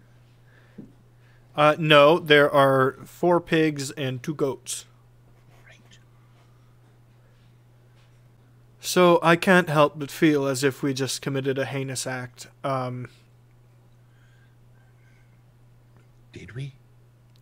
Well, may want to check around their encampment here before you make any decisions there. They did, when I disappeared, they did yell quite loudly in Sylvan that they needed to find and devour me. I feel less bad about that then. I'll head over to the longhouse. Okay. The To door remind open? you. The door Remind is you. unlocked, yes. Oh, What was that, Joe? Go ahead, Joe. I was just wondering if that reminded him of Hollowell. Wow. Nice. Just horrible things I did well under my control. Thank you, Joe, for that. Whoa, what? You weren't under my control. Yes, I was. This was Becky, direct. you got a second? I need to make sure I'm saying the right thing here. Didn't we look at his memories? I looked at most of them, yes. And he wasn't under mind control when he killed Hollowell, was he? Do I remember? He seemed to speak pretty freely. He did. I seem to remember he sounded like he was the guy in charge of the plan. Yes, it was very much implied that it was his plan. However, he did ask if he would have to do it, and Dumas told him yes. So I would relay that back. From what I remember of the memory, this is what happened.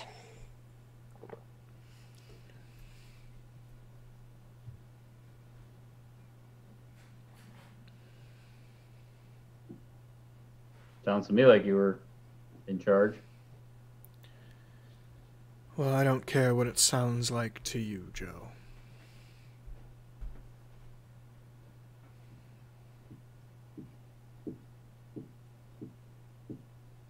Well, this got awkward. Dip through the door into the longhouse. So, delightful mix of organs, skin, and bones from all manner of creatures that exist within the Fae, including elf ears, a delightful little string of elf ears along one of the curtains. It's an excellent form of decoration in here.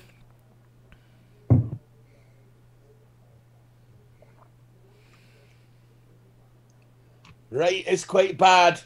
Quite bad. And I back my way out the door again, and I close it behind me. Right.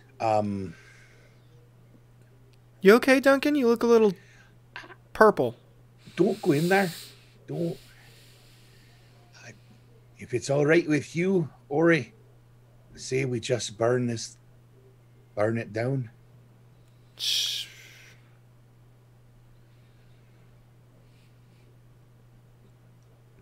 You know, Hey. You look like you've seen something awful in there, but even though I think that I think that these creatures were bad, I'm still not like 100% on if I trust Morgath's whole motive in getting rid of them. Maybe we should keep looking for some kind of evidence. And I opened the door. Okay. And hearing them talk about... And I'm like, you know what, on second thought, yeah, we can burn it down. What Was were you that Joe? saying, Joe? I was just going to say, hearing them talk about burning it down, I go let the animals out. Hoping that they're actually animals and not something that's going to kill us horribly.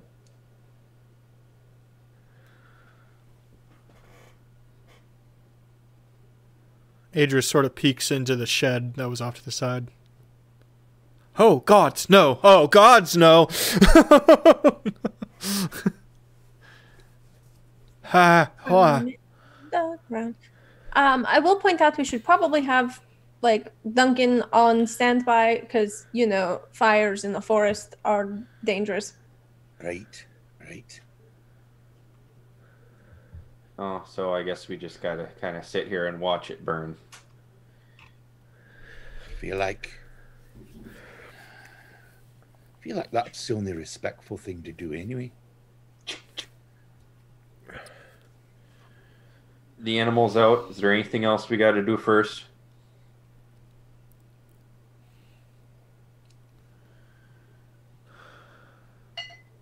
Unless we want one of the animals. Or why? Sorry, Bagby, but Oh, are you hungry? yes. Ah. They said they were making vegetable stew. Do you I'm want gonna to look eat? in their cauldron. Okay, and roll an investigation. 6. There are carrots. Carrots in here. I'm too small to stir it myself. That's a really big, like, giant spoon. I'll wander over there and take a look because I had my feelings about that. I'll do. Was that investigation or perception? Investigation. Investigation. Okay.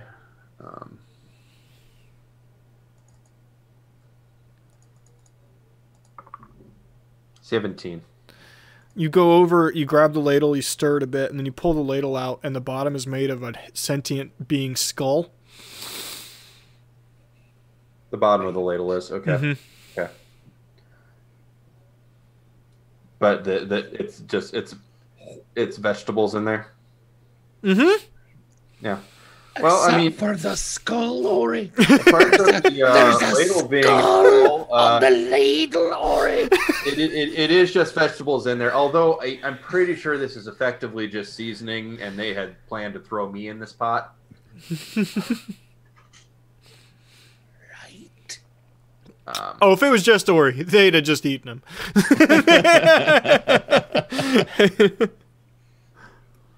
All right. Well, yeah, I'm not feeling good about this soup.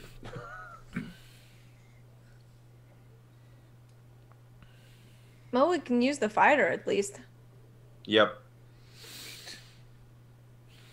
All right. Well, catch one of the piggies, I guess, and I take one of the burning sticks or something like that from the fire, and I slowly walk over to the longhouse, and I keep looking at anyone like they're gonna stop me. Nope. I look at the trees. Ori, can you move some of the trees back? You can talk to him, can't you? Hey, Morgendeath? Morgendeath?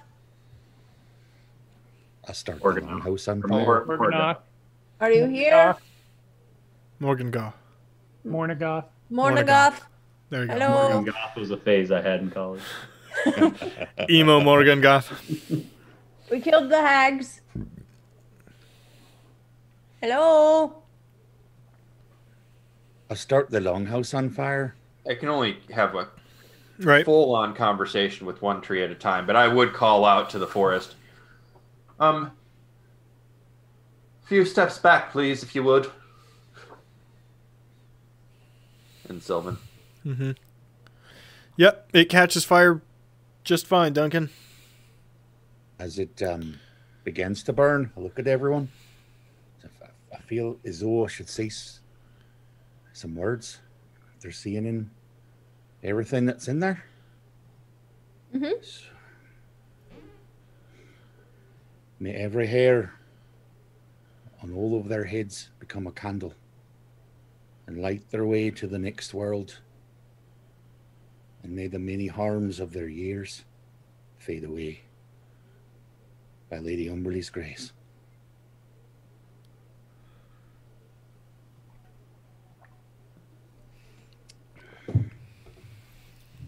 And I go off to make sure nothing starts ablaze that shouldn't be.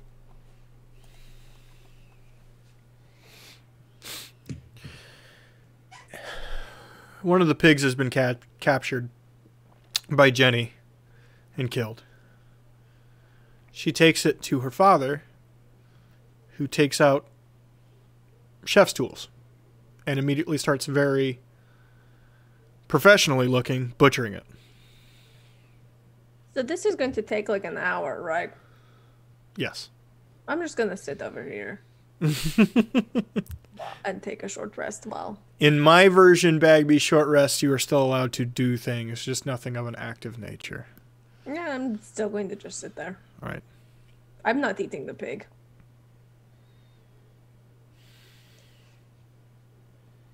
Do they have, like, the vegetables must have come from somewhere. Do they have a garden? There was a garden out back Bagby will be aware of. We'll say Bagby goes back there and is able to pull up a couple carrots, a couple radishes, and a potato. Potato.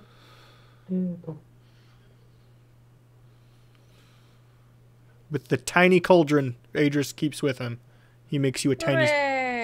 tiny stew. When I recover all my key. Tiny stew for Bagby. Hold me closer, tiny stew. This is really good. You're a really good cook, Adris. Well, this one points at Jenny. Refused to ever learn, so one of us had to. Good for you, Jenny. Break gender stereotypes. Yeah, I'm a feminist. No, she's lazy.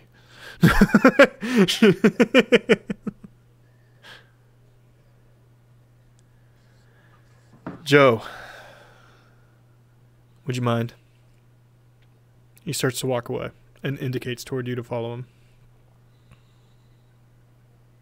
Sure. I follow him. When you get towards the edge, go ahead. Just see that. Wonder what they're going to talk about. I said, I wonder what they're going to talk about. I look over. Yeah, it seems kind of odd. I'm going to sneak over there. You coming? Sure. Clomp, clomp, clomp, clomp. Crucible and Duncan roll stealth. This'll go well. No, it won't. Path without a trace is gone. 11. Just think, you guys could have carved up and eaten cheap Duncan. 5 or He would have turned back into Duncan the first cut. If we cut a leg off and eat it while he's still alive. Does it disappear from your stomach when he turns back into Duncan? All right, that's fucked No, up. it turns into part of Duncan. I am as it has to stealthy true as ever. There you go, true polymorph. There you go. So 5 Crucible. Yeah, I'm as stealthy as ever. So both of you are whistling as you try to chalant over the. Oh, wait, sorry. I don't say anything to them. I don't. I'm just over here rolling my eyes. Gentlemen, could you please give us just 10 feet? Right, sorry. I go back to sit by the fire. Joe.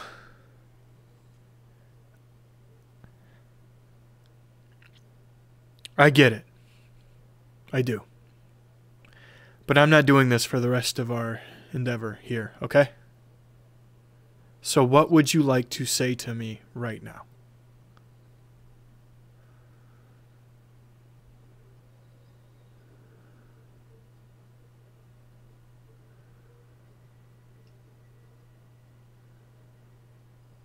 Unfortunately, I don't think it's going to be that easy. Because I don't know. I don't know if you're who you say you are right now. Just a loving father and husband who, or I'm sorry. Actually, I would know in character if he was married, right? They did have, and only Bagby would know this, they did have a very private ceremony. Okay. Then I would say a loving father and man who misses the woman that he loves. Husband. Okay. Husband who misses his wife. Or are you the monster that I think you are? The one who's killed innocent people, who's lied to our face, who raised a daughter as a sacrificial lamb?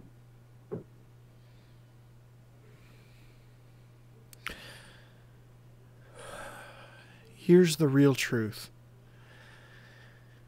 That your subpar intellect doesn't seem to fucking get, Joseph. It's both. I am a ceaseless monster that has murdered and tortured and killed.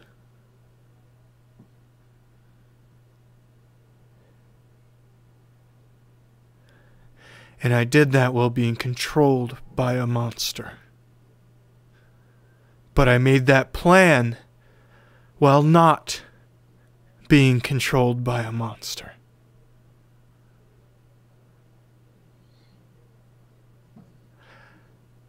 I am aware I am both things.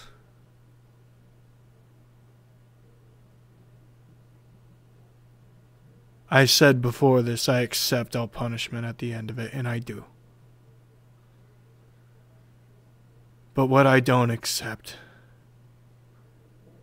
is your half-hearted help. Either get on board or shut up.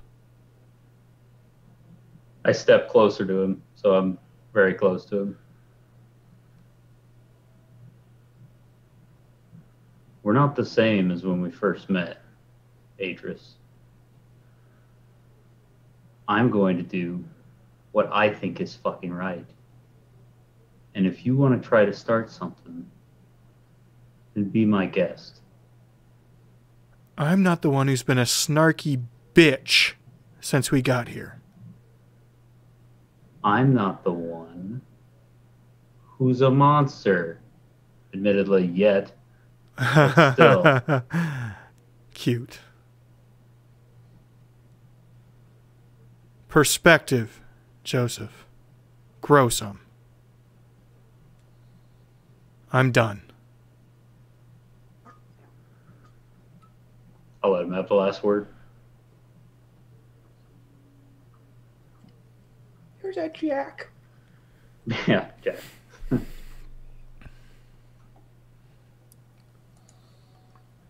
Does he walk away? Yeah. Oh, for sure. Okay. I will just stand a ways away from it and do my best to not walk over there and fucking cut his head off.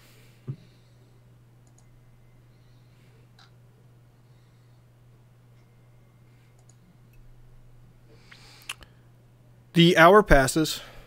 You eat. The place burns down.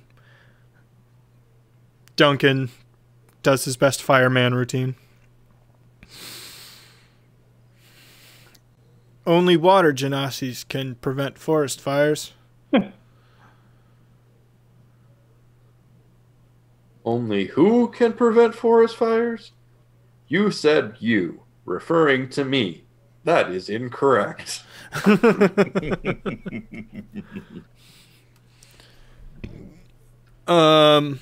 Now, based on what you previously decided last session, you need to make your way back to that first area. Right, because as it turned out, we called out, like, or Bagby called out to Mornigoth, like, hey, they're dead now, but she didn't show up because I guess she's not, like, omnipotent. She just is waiting for us back at that entrance. So the way back's changed, though, as you've expressed earlier? Yeah, it's gotten a little longer. However, taking this river seems like it'll get pretty close. If you just walk the shore. Well, we can be incredibly lazy in this endeavor, but it'll cost us my highest spell slot.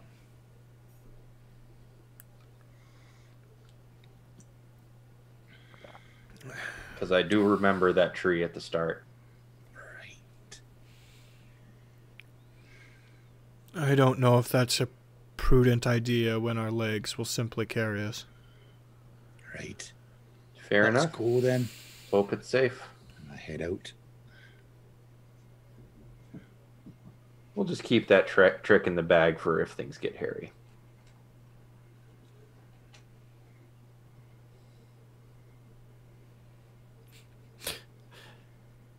Jenny and Bagby. I think they're fighting. Oh, they're definitely fighting.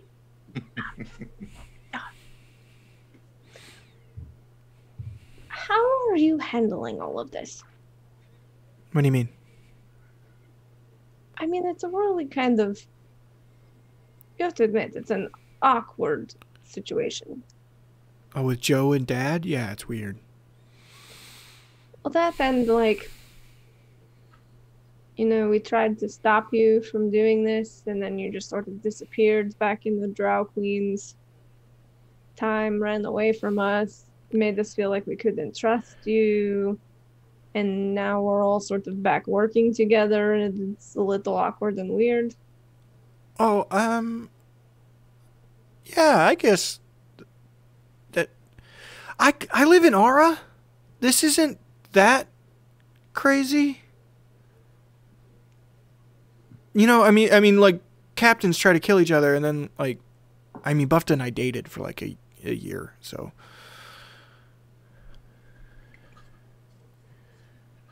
That's true, I guess. And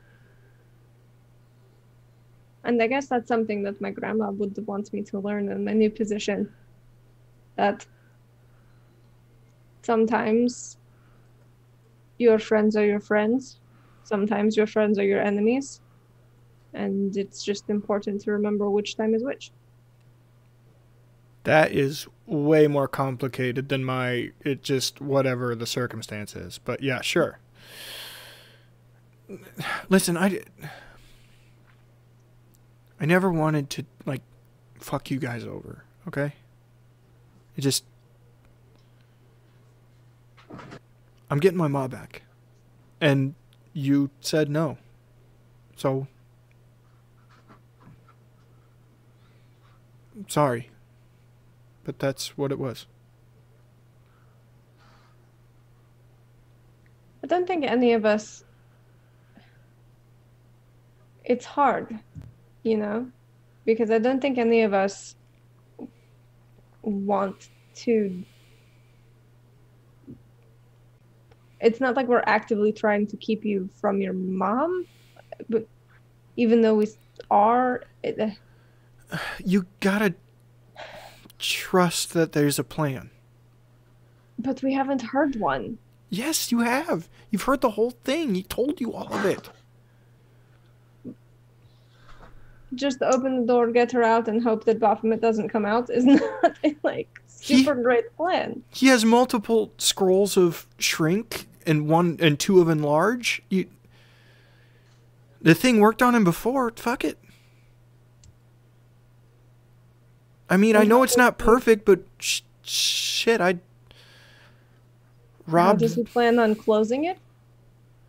The mage hand thing. That part of the plan? The mage hand thing. And you don't think they would have tried that the first time? There's a reason why any of them, several of them, could have cast Mage Hand the first time. Well, the spell wasn't done yet. Dad's been fixing it.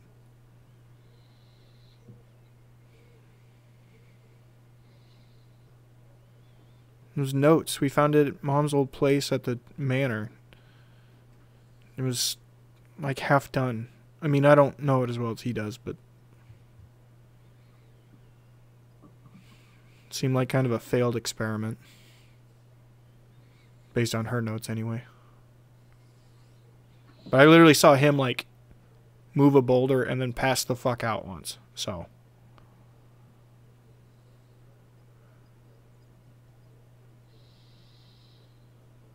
I mean, he passed the fuck out. He was like, I had to, like, drag him for a while.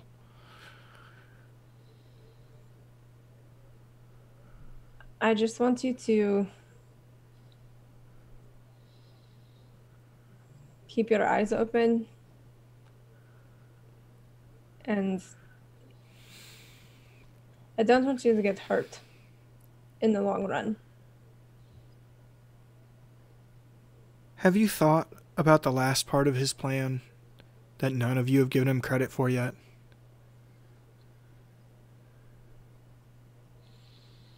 That he wouldn't have tried to do this if he didn't think you could fight that thing? If he didn't think he could fight that thing?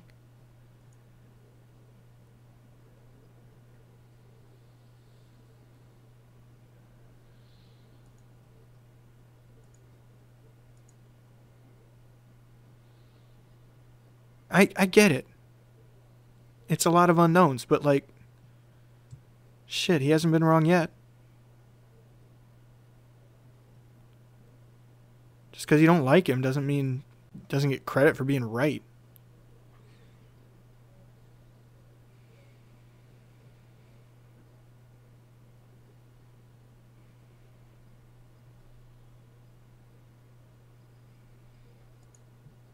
You're right. That is something I'm going to write in my journal. Seriously? We do need to give your father credit. He's a brilliant, brilliant wizard. And I am confident that we have not seen the scope of his abilities. Oh, I think you're pretty close to it. I gotta be honest with you. I think you've seen most of it. He's just smart. Let's not go crazy. And smart is going to beat the god. Yeah. Yep. I mean, Yep. have you talked to Lyra? She beat one.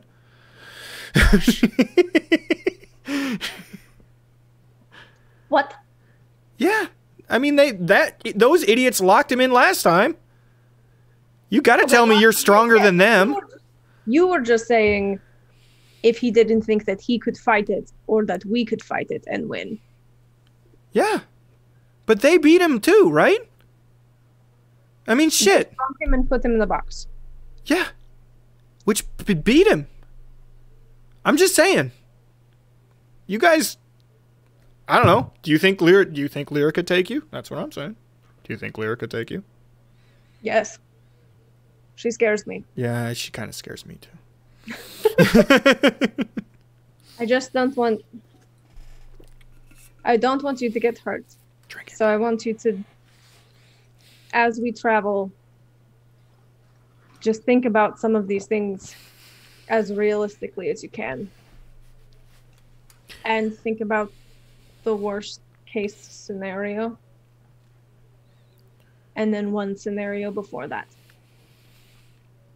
Because worst case scenario, obviously, is Baphomet gets out, we all die, and he destroys the world. Bagby, I had to talk Dad back into this when he thought I could blow up opening the vault. Okay? That was the worst case scenario. I'm talking about the scenario where we can't close the vault and your dad goes in instead. Are you ready for that? That's what I want you to think about. Have some more soup.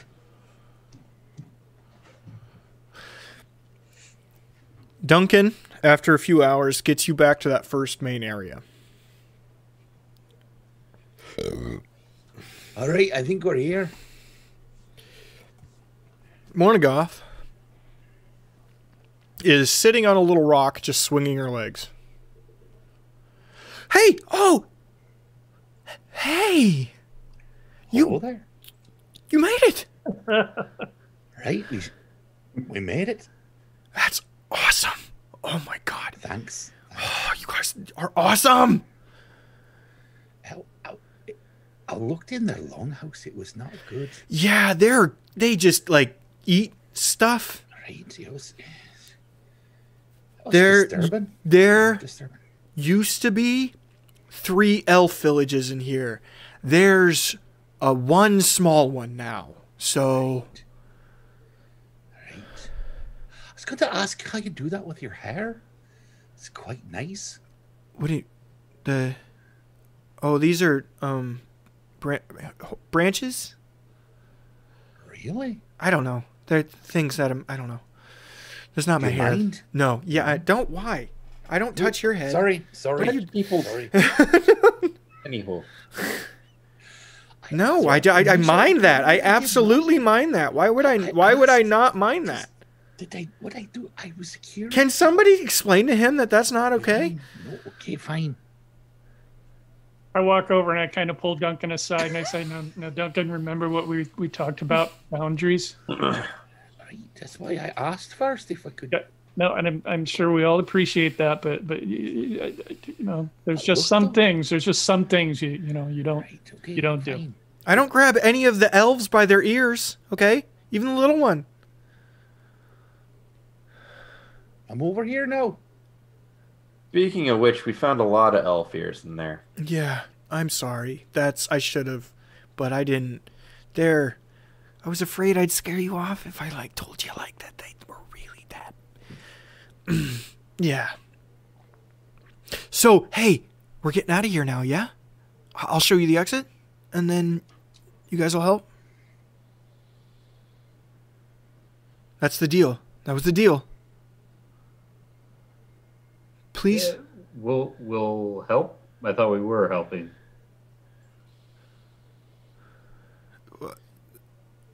You helped. Look, we're not saying no, but I'm just checking here. Do you think we're the only ones able to open the door? No, I mean, there's certain things in place to keep the people Tanel put here in here. Oh, probably like the golems. No. For the red caps, there's a binding spell. For the hags, it was something similar. Yeah. For me, I just can't go anywhere where my trees aren't. And all of my trees are here. I don't have any trees outside anymore. Do you happen to know, is this still a section of the realm of the Fae? Is this still on the same plane, just enclosed? I spent a long time working on that too. Here, we'll walk and talk. She starts leading you in a direction. Come on. Don't worry, the trees won't be in the way. As you walk, stairs, bridges, whole pathways appear through the wooded trees as they move aside with her amongst her presence.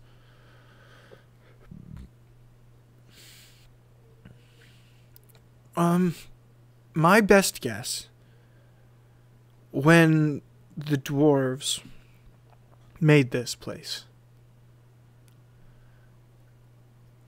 it's a conduit. It's not really the Feywilds, but it has all of the parts of it, right?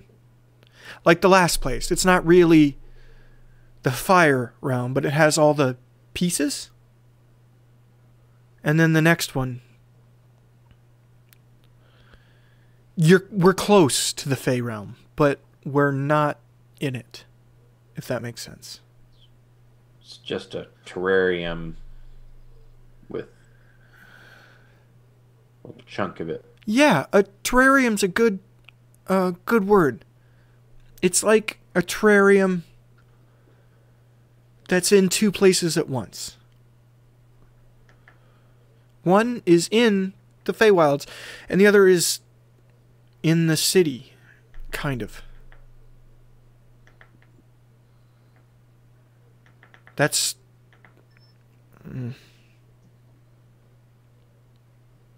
They were trying to copy it. I know that. It's a strong spell. How much of a copy is part of?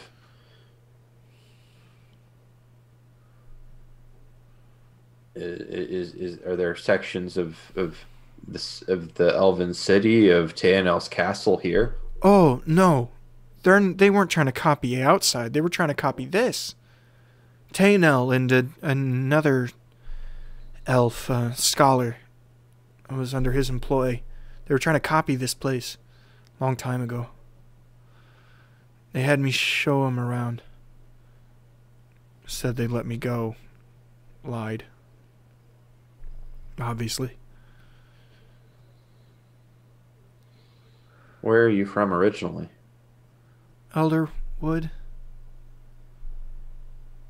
That's where my trees were. Well, I was south of the lake. I don't know what the name is now. It's a large lake. A lot of magic.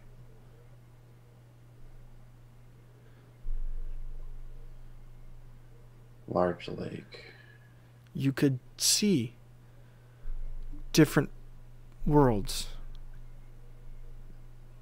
There's still such a lake there at the edge of the wilds. Oh. Oh. Then it has been a long time. The wilds used to go all the way around that lake.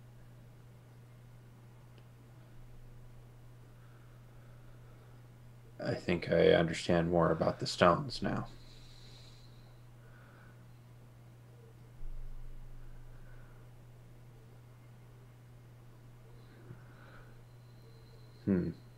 That's sad.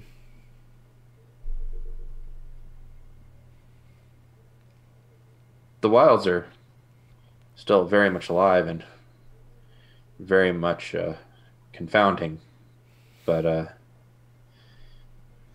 they seem confined now. They no longer spread nearly as far. I know the feeling.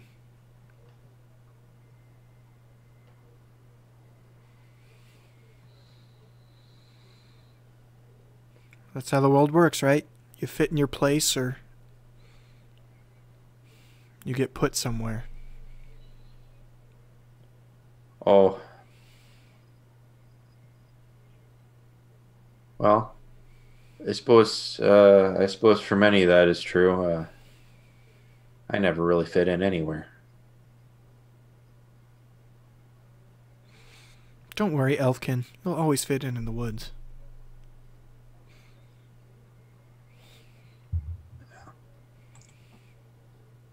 Sometimes I'm just as confuddled here as the humans are. Oh, humans didn't die out? Wild. Good for them.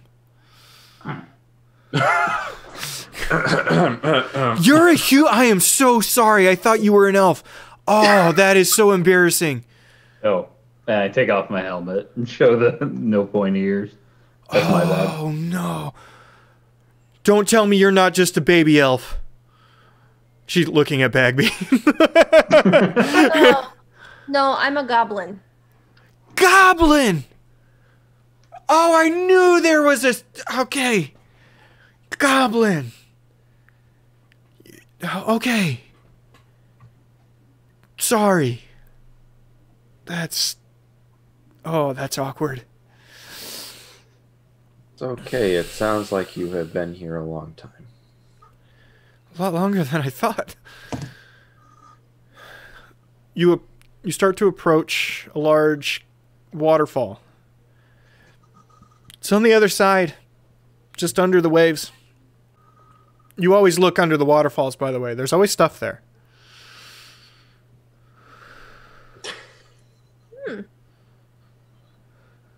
I was told to not go chasing them. Well, I mean, you shouldn't chase a waterfall. Don't go chase. I mean, I would stick to the rivers and the lakes that I'm used to, but this is all alien to me. Way to go through it without getting wet. Maybe around the side? I've never looked. I can't really cross the threshold. It's too far away from my trees. So it falls to us to look under the waterfall. Before you go, she holds out a pomegranate in her hand that has seemingly appeared out of nowhere. This has seeds for a tree of mine. All you gotta do is plant it outside. Please say you will.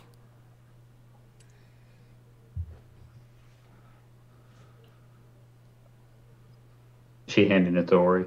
Just kind of holding it out. Yeah, but Ori was closest, so yeah. Sense motive? Insight? Or insight, sorry. What game is this? Starfight. This is Pathfinder, right? We've been We've played that recently. We've been playing 3.5 this whole time. Also like to roll insight. Yeah. 21. 11. I mean, she seems sincere in the please plant the damn... Please... she seems sincere in all that, you know, right? But it didn't seem like she was lying. I need you to plant this for my trees so I can get out. She seems very sincere and desperate, quite frankly. Surely will. I guess I don't see the harm. It's a neat trick. Can you summon like an umbrella for bags? No, just, I mean, it's seeds from my tree. Really big leaf. Oh, yeah, I guess I can.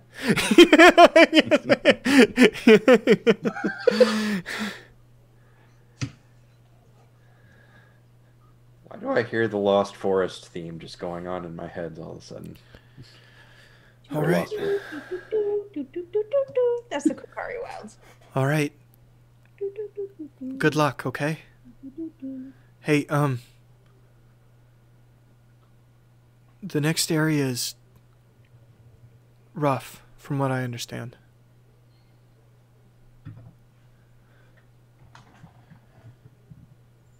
Be careful. Never had the impression any of this would be easy.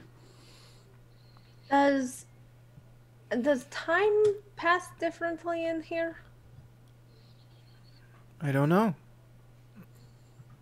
As established, I don't have a good grasp on it.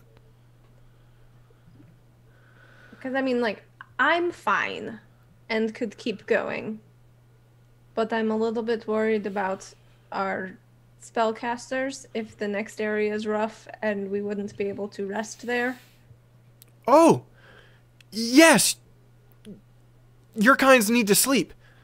Oh my goodness. Yes! Over here. And and all of a sudden a bunch of trees move away. And some stones move in a little circle for a fire pit. Right here. Sleep. I'll watch. I won't watch. I'll keep watch.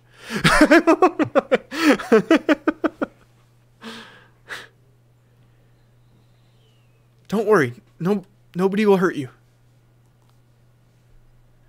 What do y'all think? I was just thinking this place is kind of nice and relatively I gotta safe. pee. I'll be right back. You guys figure it out. I could use a rest. We have been at this for, I would guess, probably about 10 hours by now. Maybe 12. At least. Probably a good idea. Though I do not believe that there is some kind, I don't believe we're in some kind of time chamber here. Not to make assumptions and maybe about our companion here, but I have a feeling that her concept of time is just different from ours because she ages like a tree. I was more Adrius? worried, like, if we slept for 8 hours, is the vault going to close? Like, is there a timeline on this vault being open? That's more what I was worried about. Idris, what do you think? Nothing? Good. Fuck you. Moving on.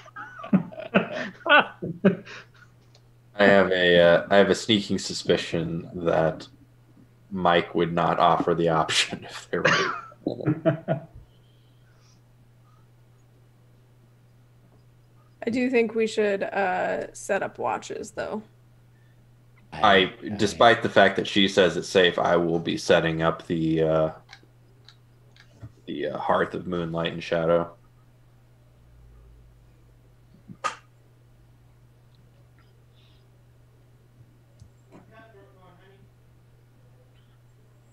So no one will be able to see that we have a campfire inside.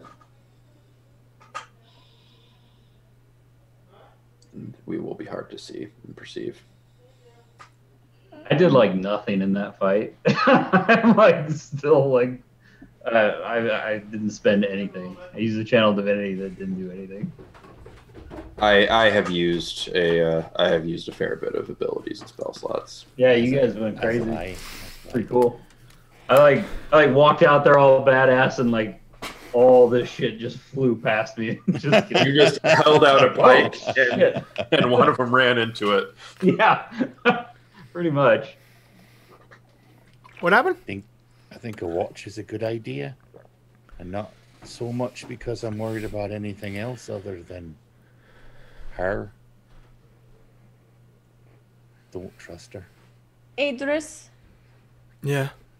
is there like are we on a ticking time frame for this vault, or does it just stay open until we leave or die? Like, what's... There is arguing evidence as to how time works in here. Although it's pretty considerate on it's not the same. The last group were in and out in under a day. I don't think we would have hit that at this point. And Do you think it's safe to rest, or do you think we need to keep going? safe or not, I don't think we have a choice. Either we rest, or we risk reaching our conclusion exhausted and overwhelmed. And I want you in tip-top shape for whatever the hell your plan is. Quite frankly, I'd like all of us in that case. Alrighty then. Deep then. Well, I will take, I can take the first watch because I am perfectly fine.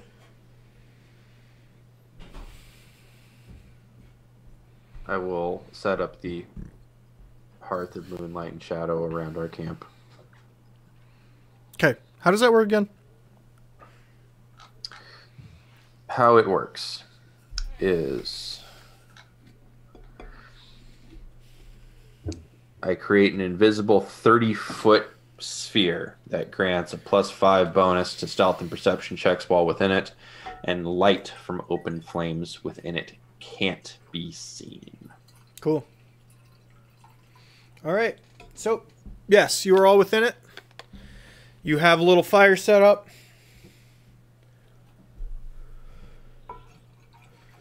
Before you guys lay down, Morgana says, "Don't worry. No one will get past me." And she disappears into the tree line. Going to stay up for the first hour. Joe, before we do anything with whatever she gives us, you're asking Tina why she's here.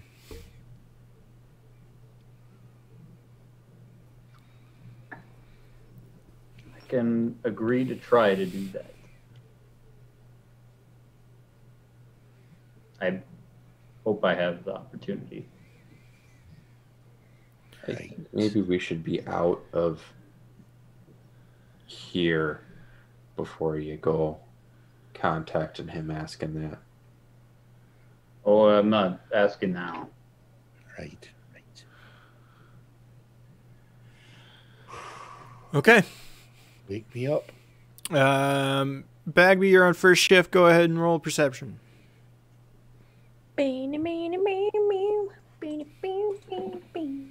Nine. You're doing a great job. You don't perceive anything. I mean, it's an active forest, and the sun never goes down because there is no sun. It's always moonlight. So yeah, nothing really changes. This is a cool forest. It's always active. You always hear birds and animals somewhere in the distance. Occasionally see trees move. Neat. Second shift. We didn't really line up who's gonna Crucible. Pick someone. Oh no, I was gonna say I will wake up Crucible. Crucible doesn't wake up. It doesn't go to sleep, so it's Crucible. That's right. Roll perception. Crucible.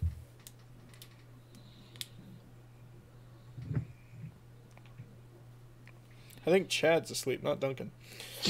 That is a critical fail. Critical fail. Which I'm not doing on skill checks anymore. But the 10. You it's the same thing. Never really see Morganoth. Mornagoth. You never really see Mornagoth. I keep putting Morgan in there. Mornagoth. I stopped correcting it. I was like, okay, that's her name now, I guess. You never really see Mornagoth.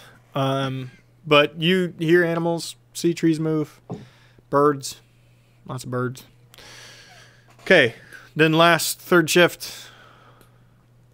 I guess I'll do it. Okay. What do you think? Oh, okay. What am I rolling? Perception? Perception. Whoa, there's nat 20. Haven't had one of those for a while. No shit. Good for you. 21. It's getting close to the time to wake everybody up. So you're kind of stretching, moving around a little bit. You don't look too quickly because it unnerves you when you see it. You see Mornagoth staring at your camp, perched like a cat in a tree off in the distance.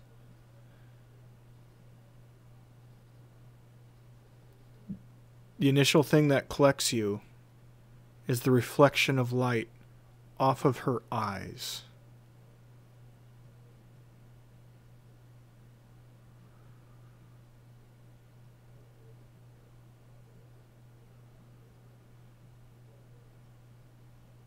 For fear of being caught, you don't stare too long.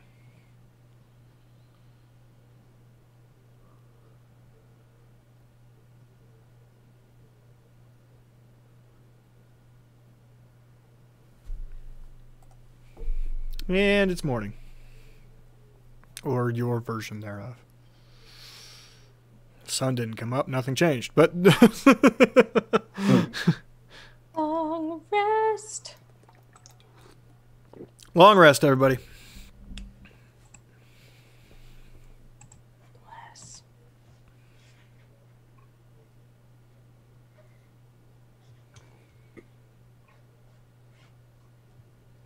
Yay, I can smite again. We got 2 levels. Hell no.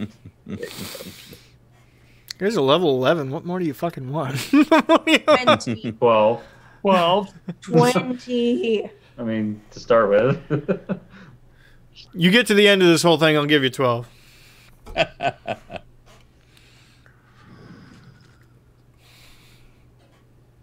All right. So, you're packing up your camp. Quietly while we're packing. So, Oh. did anyone see anything? Did you see her? Tell you later. Right. Good morning. Oh, She you wa- just popped right up there. Yep. Yeah, she really does. Just pop out of the woods. Arms completely full of fruit. All different kinds. I brought breakfast. What would I roll to not jump?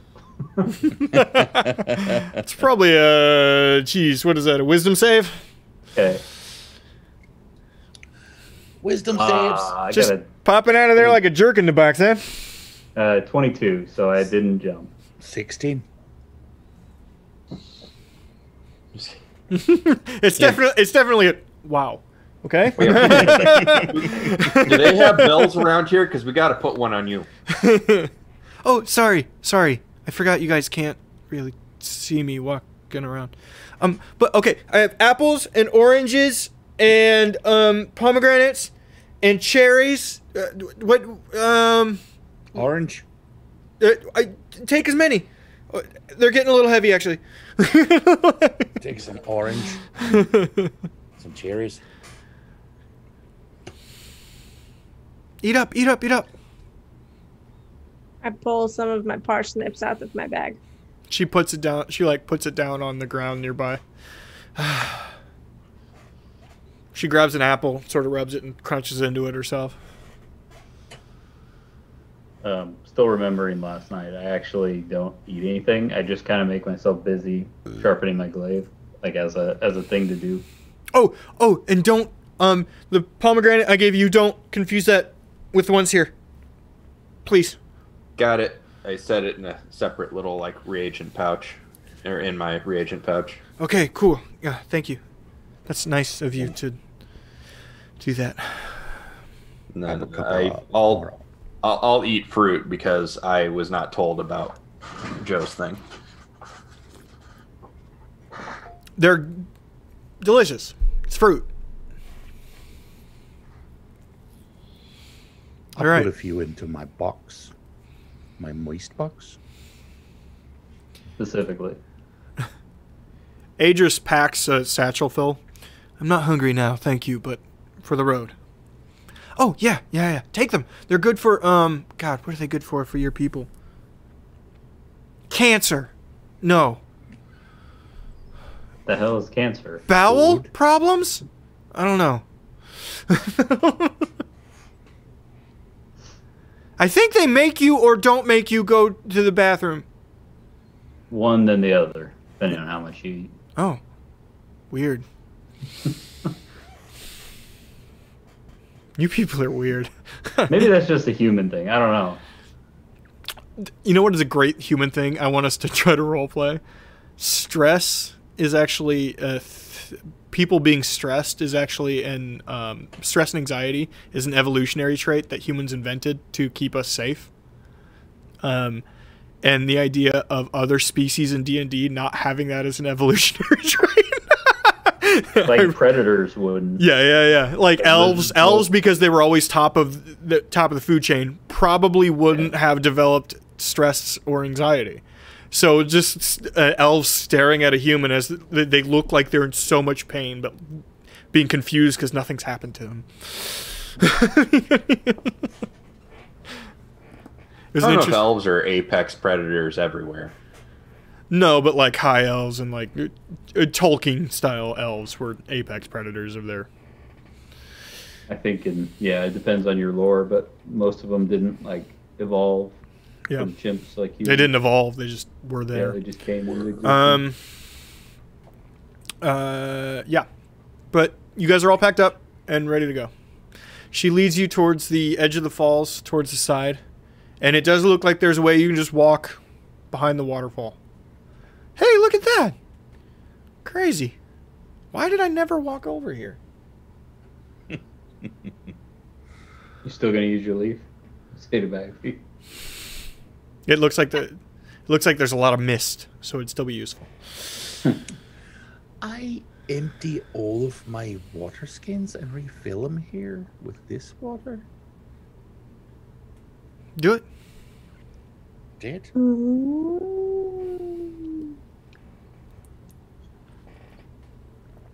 I guess I'll top off my canteen while we're here. I'm sure I drank a bunch in the fire area. Oh, okay. Good luck, you guys. I for real. I wish you the best because I really want you to get out of here so I can get out of here. Sorry, I know I'm pressure. I'm in too much pressure. Okay. Good luck. Yeah. Since you speak common, please don't take offense to this. Do you read common too? Oh, not in a long time. Maybe, I remember. I'm gonna dig out and I'm gonna give her one of the first 3 in the smutty series that Coinda and I were passing back and forth way back at the beginning of this The werewolf one? The werewolf one? Smut books. What is what's a werewolf? Let me his Oh,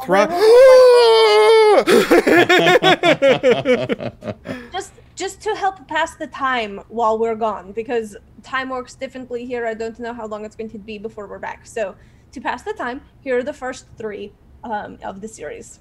I haven't thought about sex in so long. Wow. There you go. Then I leave those with her. Thank you. Thank you for your guidance. She watches you the whole way as you shuffle along the edge of the cliff towards this waterfall. Can I go last? Sure. Is anybody gonna object? No. I wanna like glance back at the last second just to see if she's doing anything. She never stops watching you. Ever. And was she like, you said she was perched like a cat? She didn't like change form or anything. She was just kind of like perched up on the tree. Nope. The only thing you saw in that moment is that her eyes were reflective. Okay. There's a desperation to her as you shuffle away.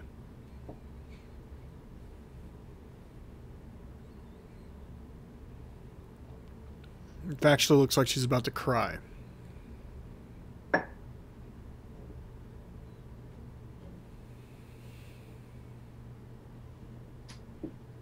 As soon as I'm close enough, I stand under the waterfall and just let it fall all over me for a bit, while everyone else makes their way.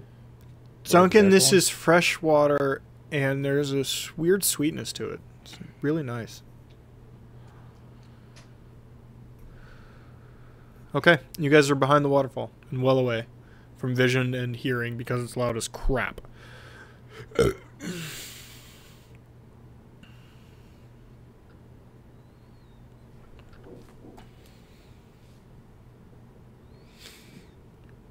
Let's find this door.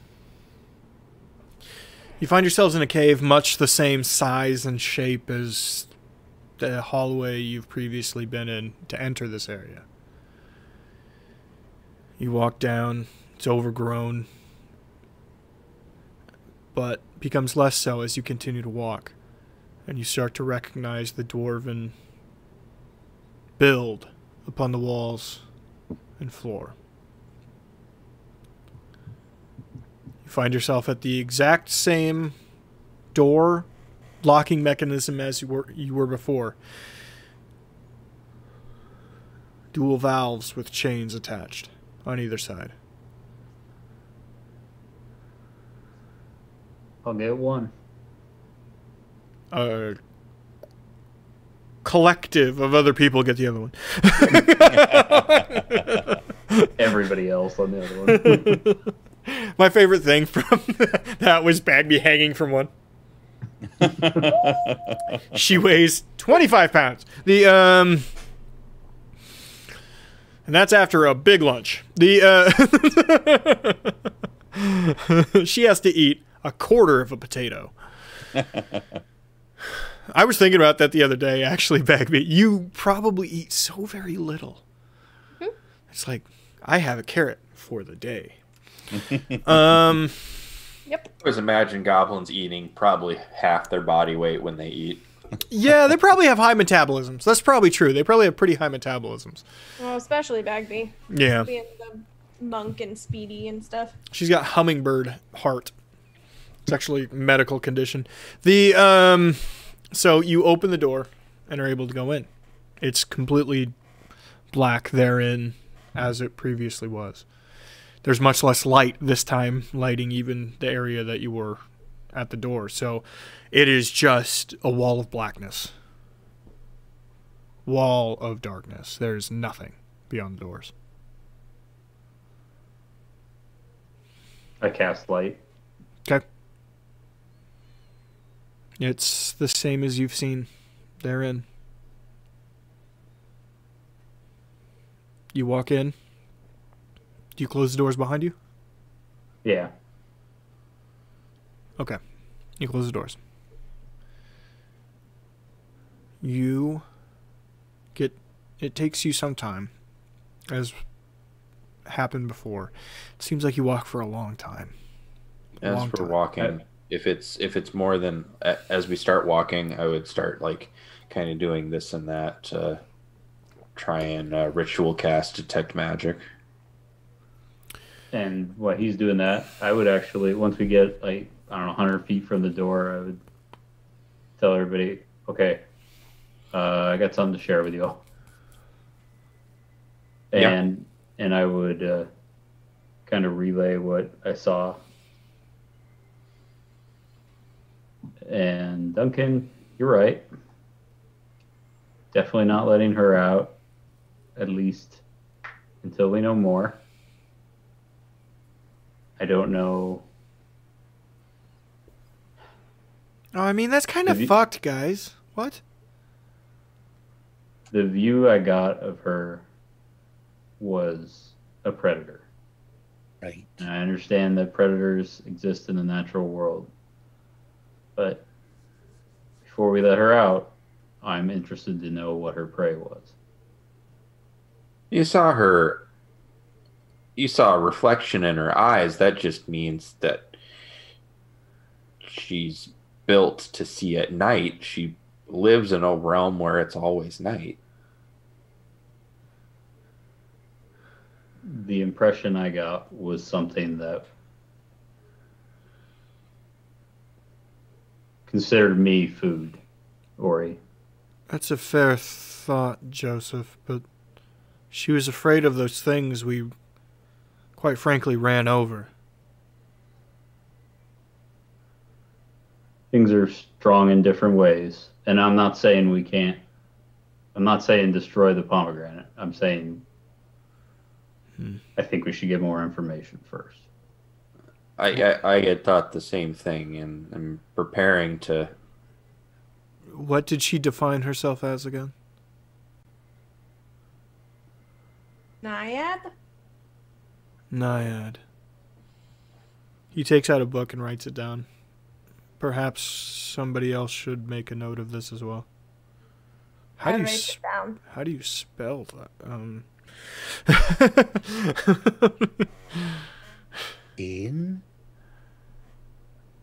No. Thanks, Duncan. Thank you, Duncan. No, that's not right. Okay, Duncan, let's go back. Can I roll either like a history or arcana to see if I've read about them? Yes, actually, yes. You and Ori specifically could be the ones who can try this. There's no way in fuck either one of the rest of you would know anything about it. I'm actively getting my education in the faith. Natural 20. Good for you. 27.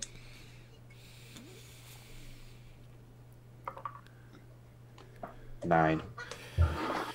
So, Bagby, I don't know if you remember, but do you remember the glowing wood nymphs that wandered through that town in the Elderwood you guys stayed at? Do you remember that? Yeah. Bagby wood. Bagby wood. Okay. That town in the Elderwood, do you remember? That's in the middle of the Elderwood, like against its will.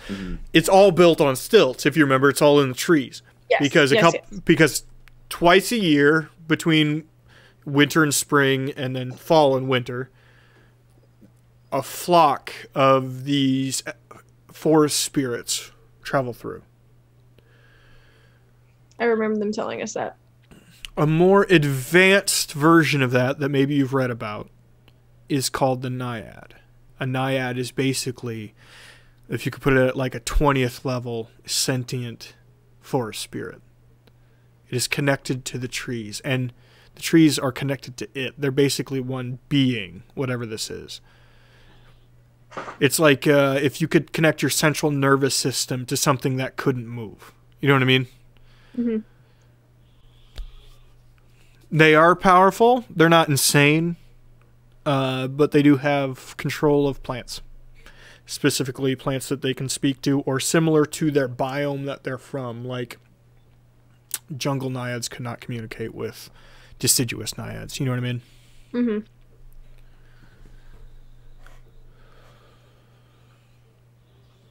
So, powerful, but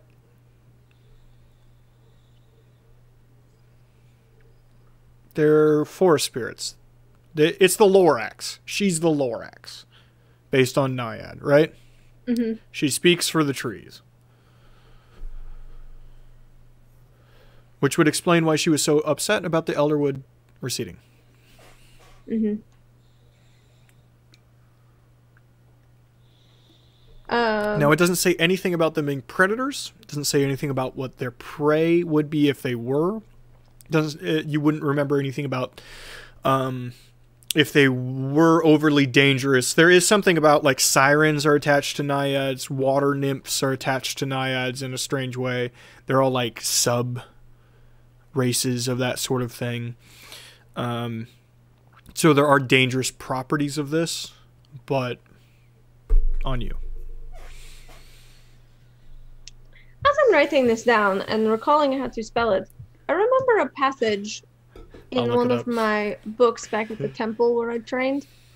And then I blather out all of that information. Okay. Duncan, you wouldn't remember them telling us about this because this was that one place that you got super, super drunk and you were like throwing up all over the place. Oh, remember that? Mm-hmm. So I'm assuming you're right then. Mm-hmm. Naiad.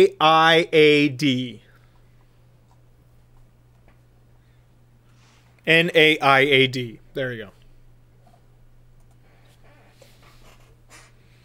So yeah, definitely worth a little bit more information,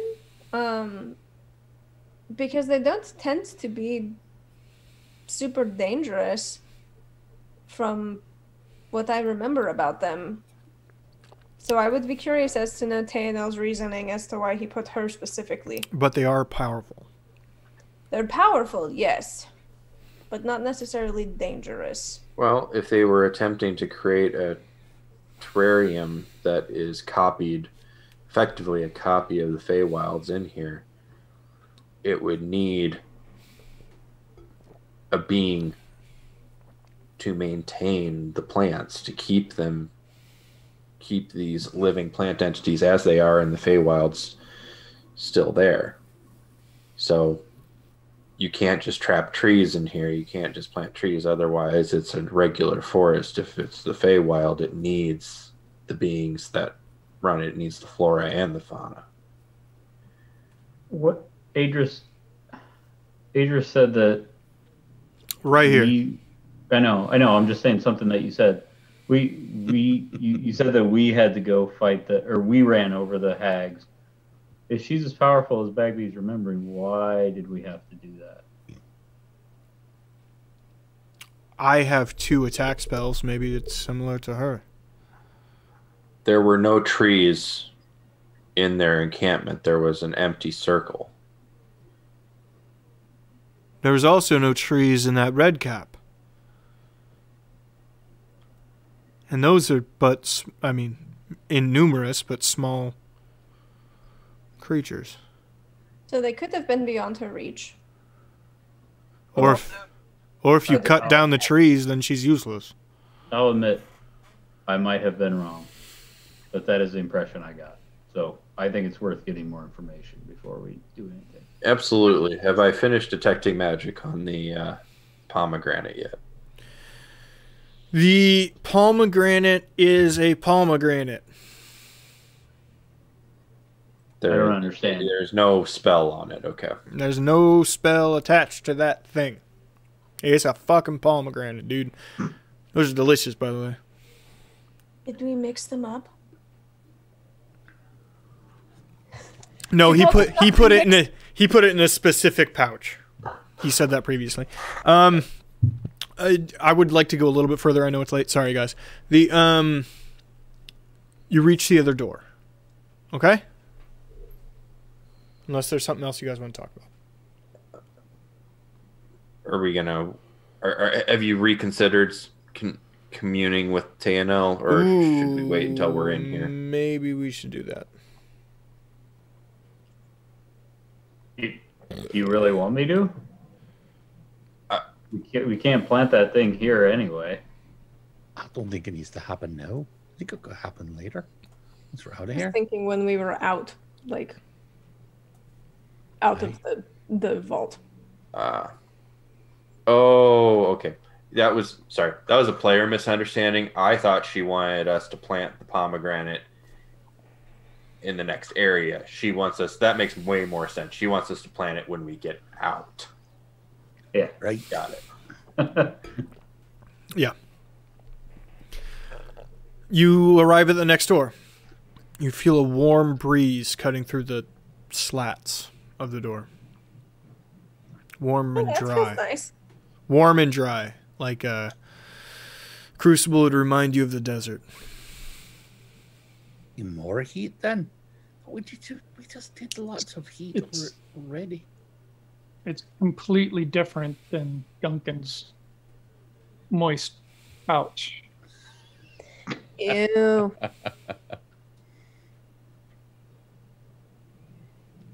Do you open it?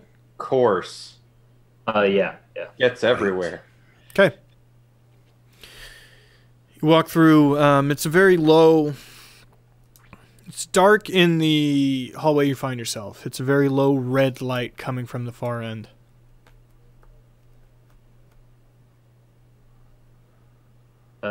I have dark vision for 120 feet, but I keep the light up for. There are no plants. It's just dusty. It's very dusty, actually. There'd be whole sand pockets.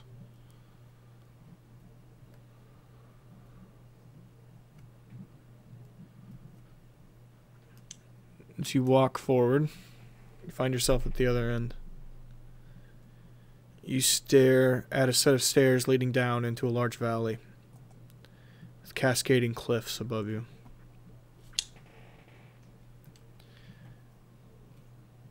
It looks dry. I don't like dry.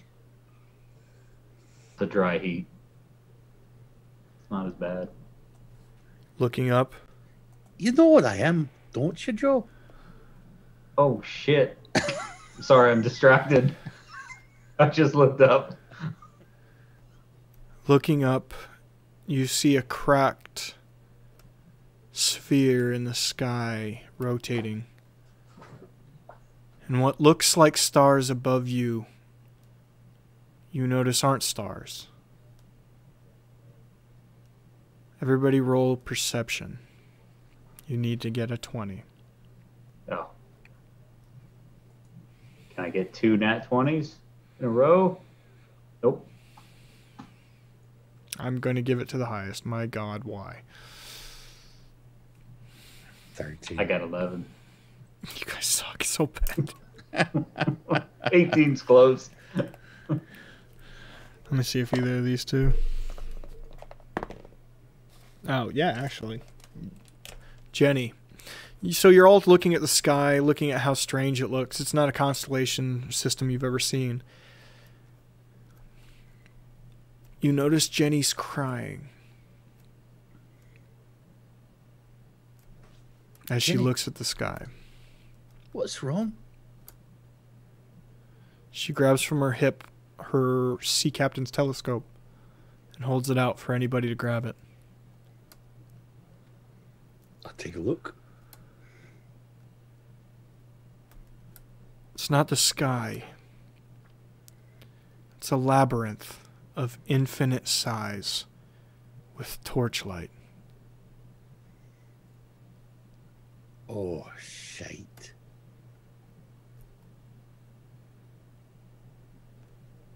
Bagby, I would like everybody to roll religion. Everybody to roll religion.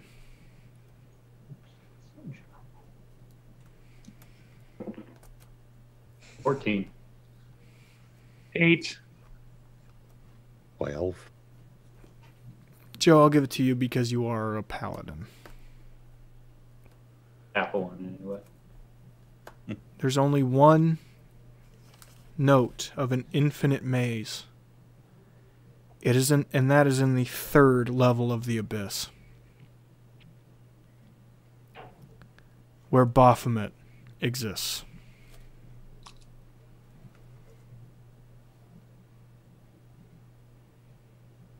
Thank you very much for watching. Have an excellent evening. We will be back tomorrow with Mutants and Masterminds. That show's going great. Back Sunday with A Distant Star, and I'm not joking. I'm going to fucking wrap that shit up. I love the campaign. It's great. We're gonna wrap it up. And I don't care if people are there anymore. I'm just gonna wrap it up. Wrap it up. We'll be back next week with this. And Tuesdays afternoons. Tuesday afternoons, generally R&D, but something else. Have a great night. Good night. See you later, everybody. Good night, Internet.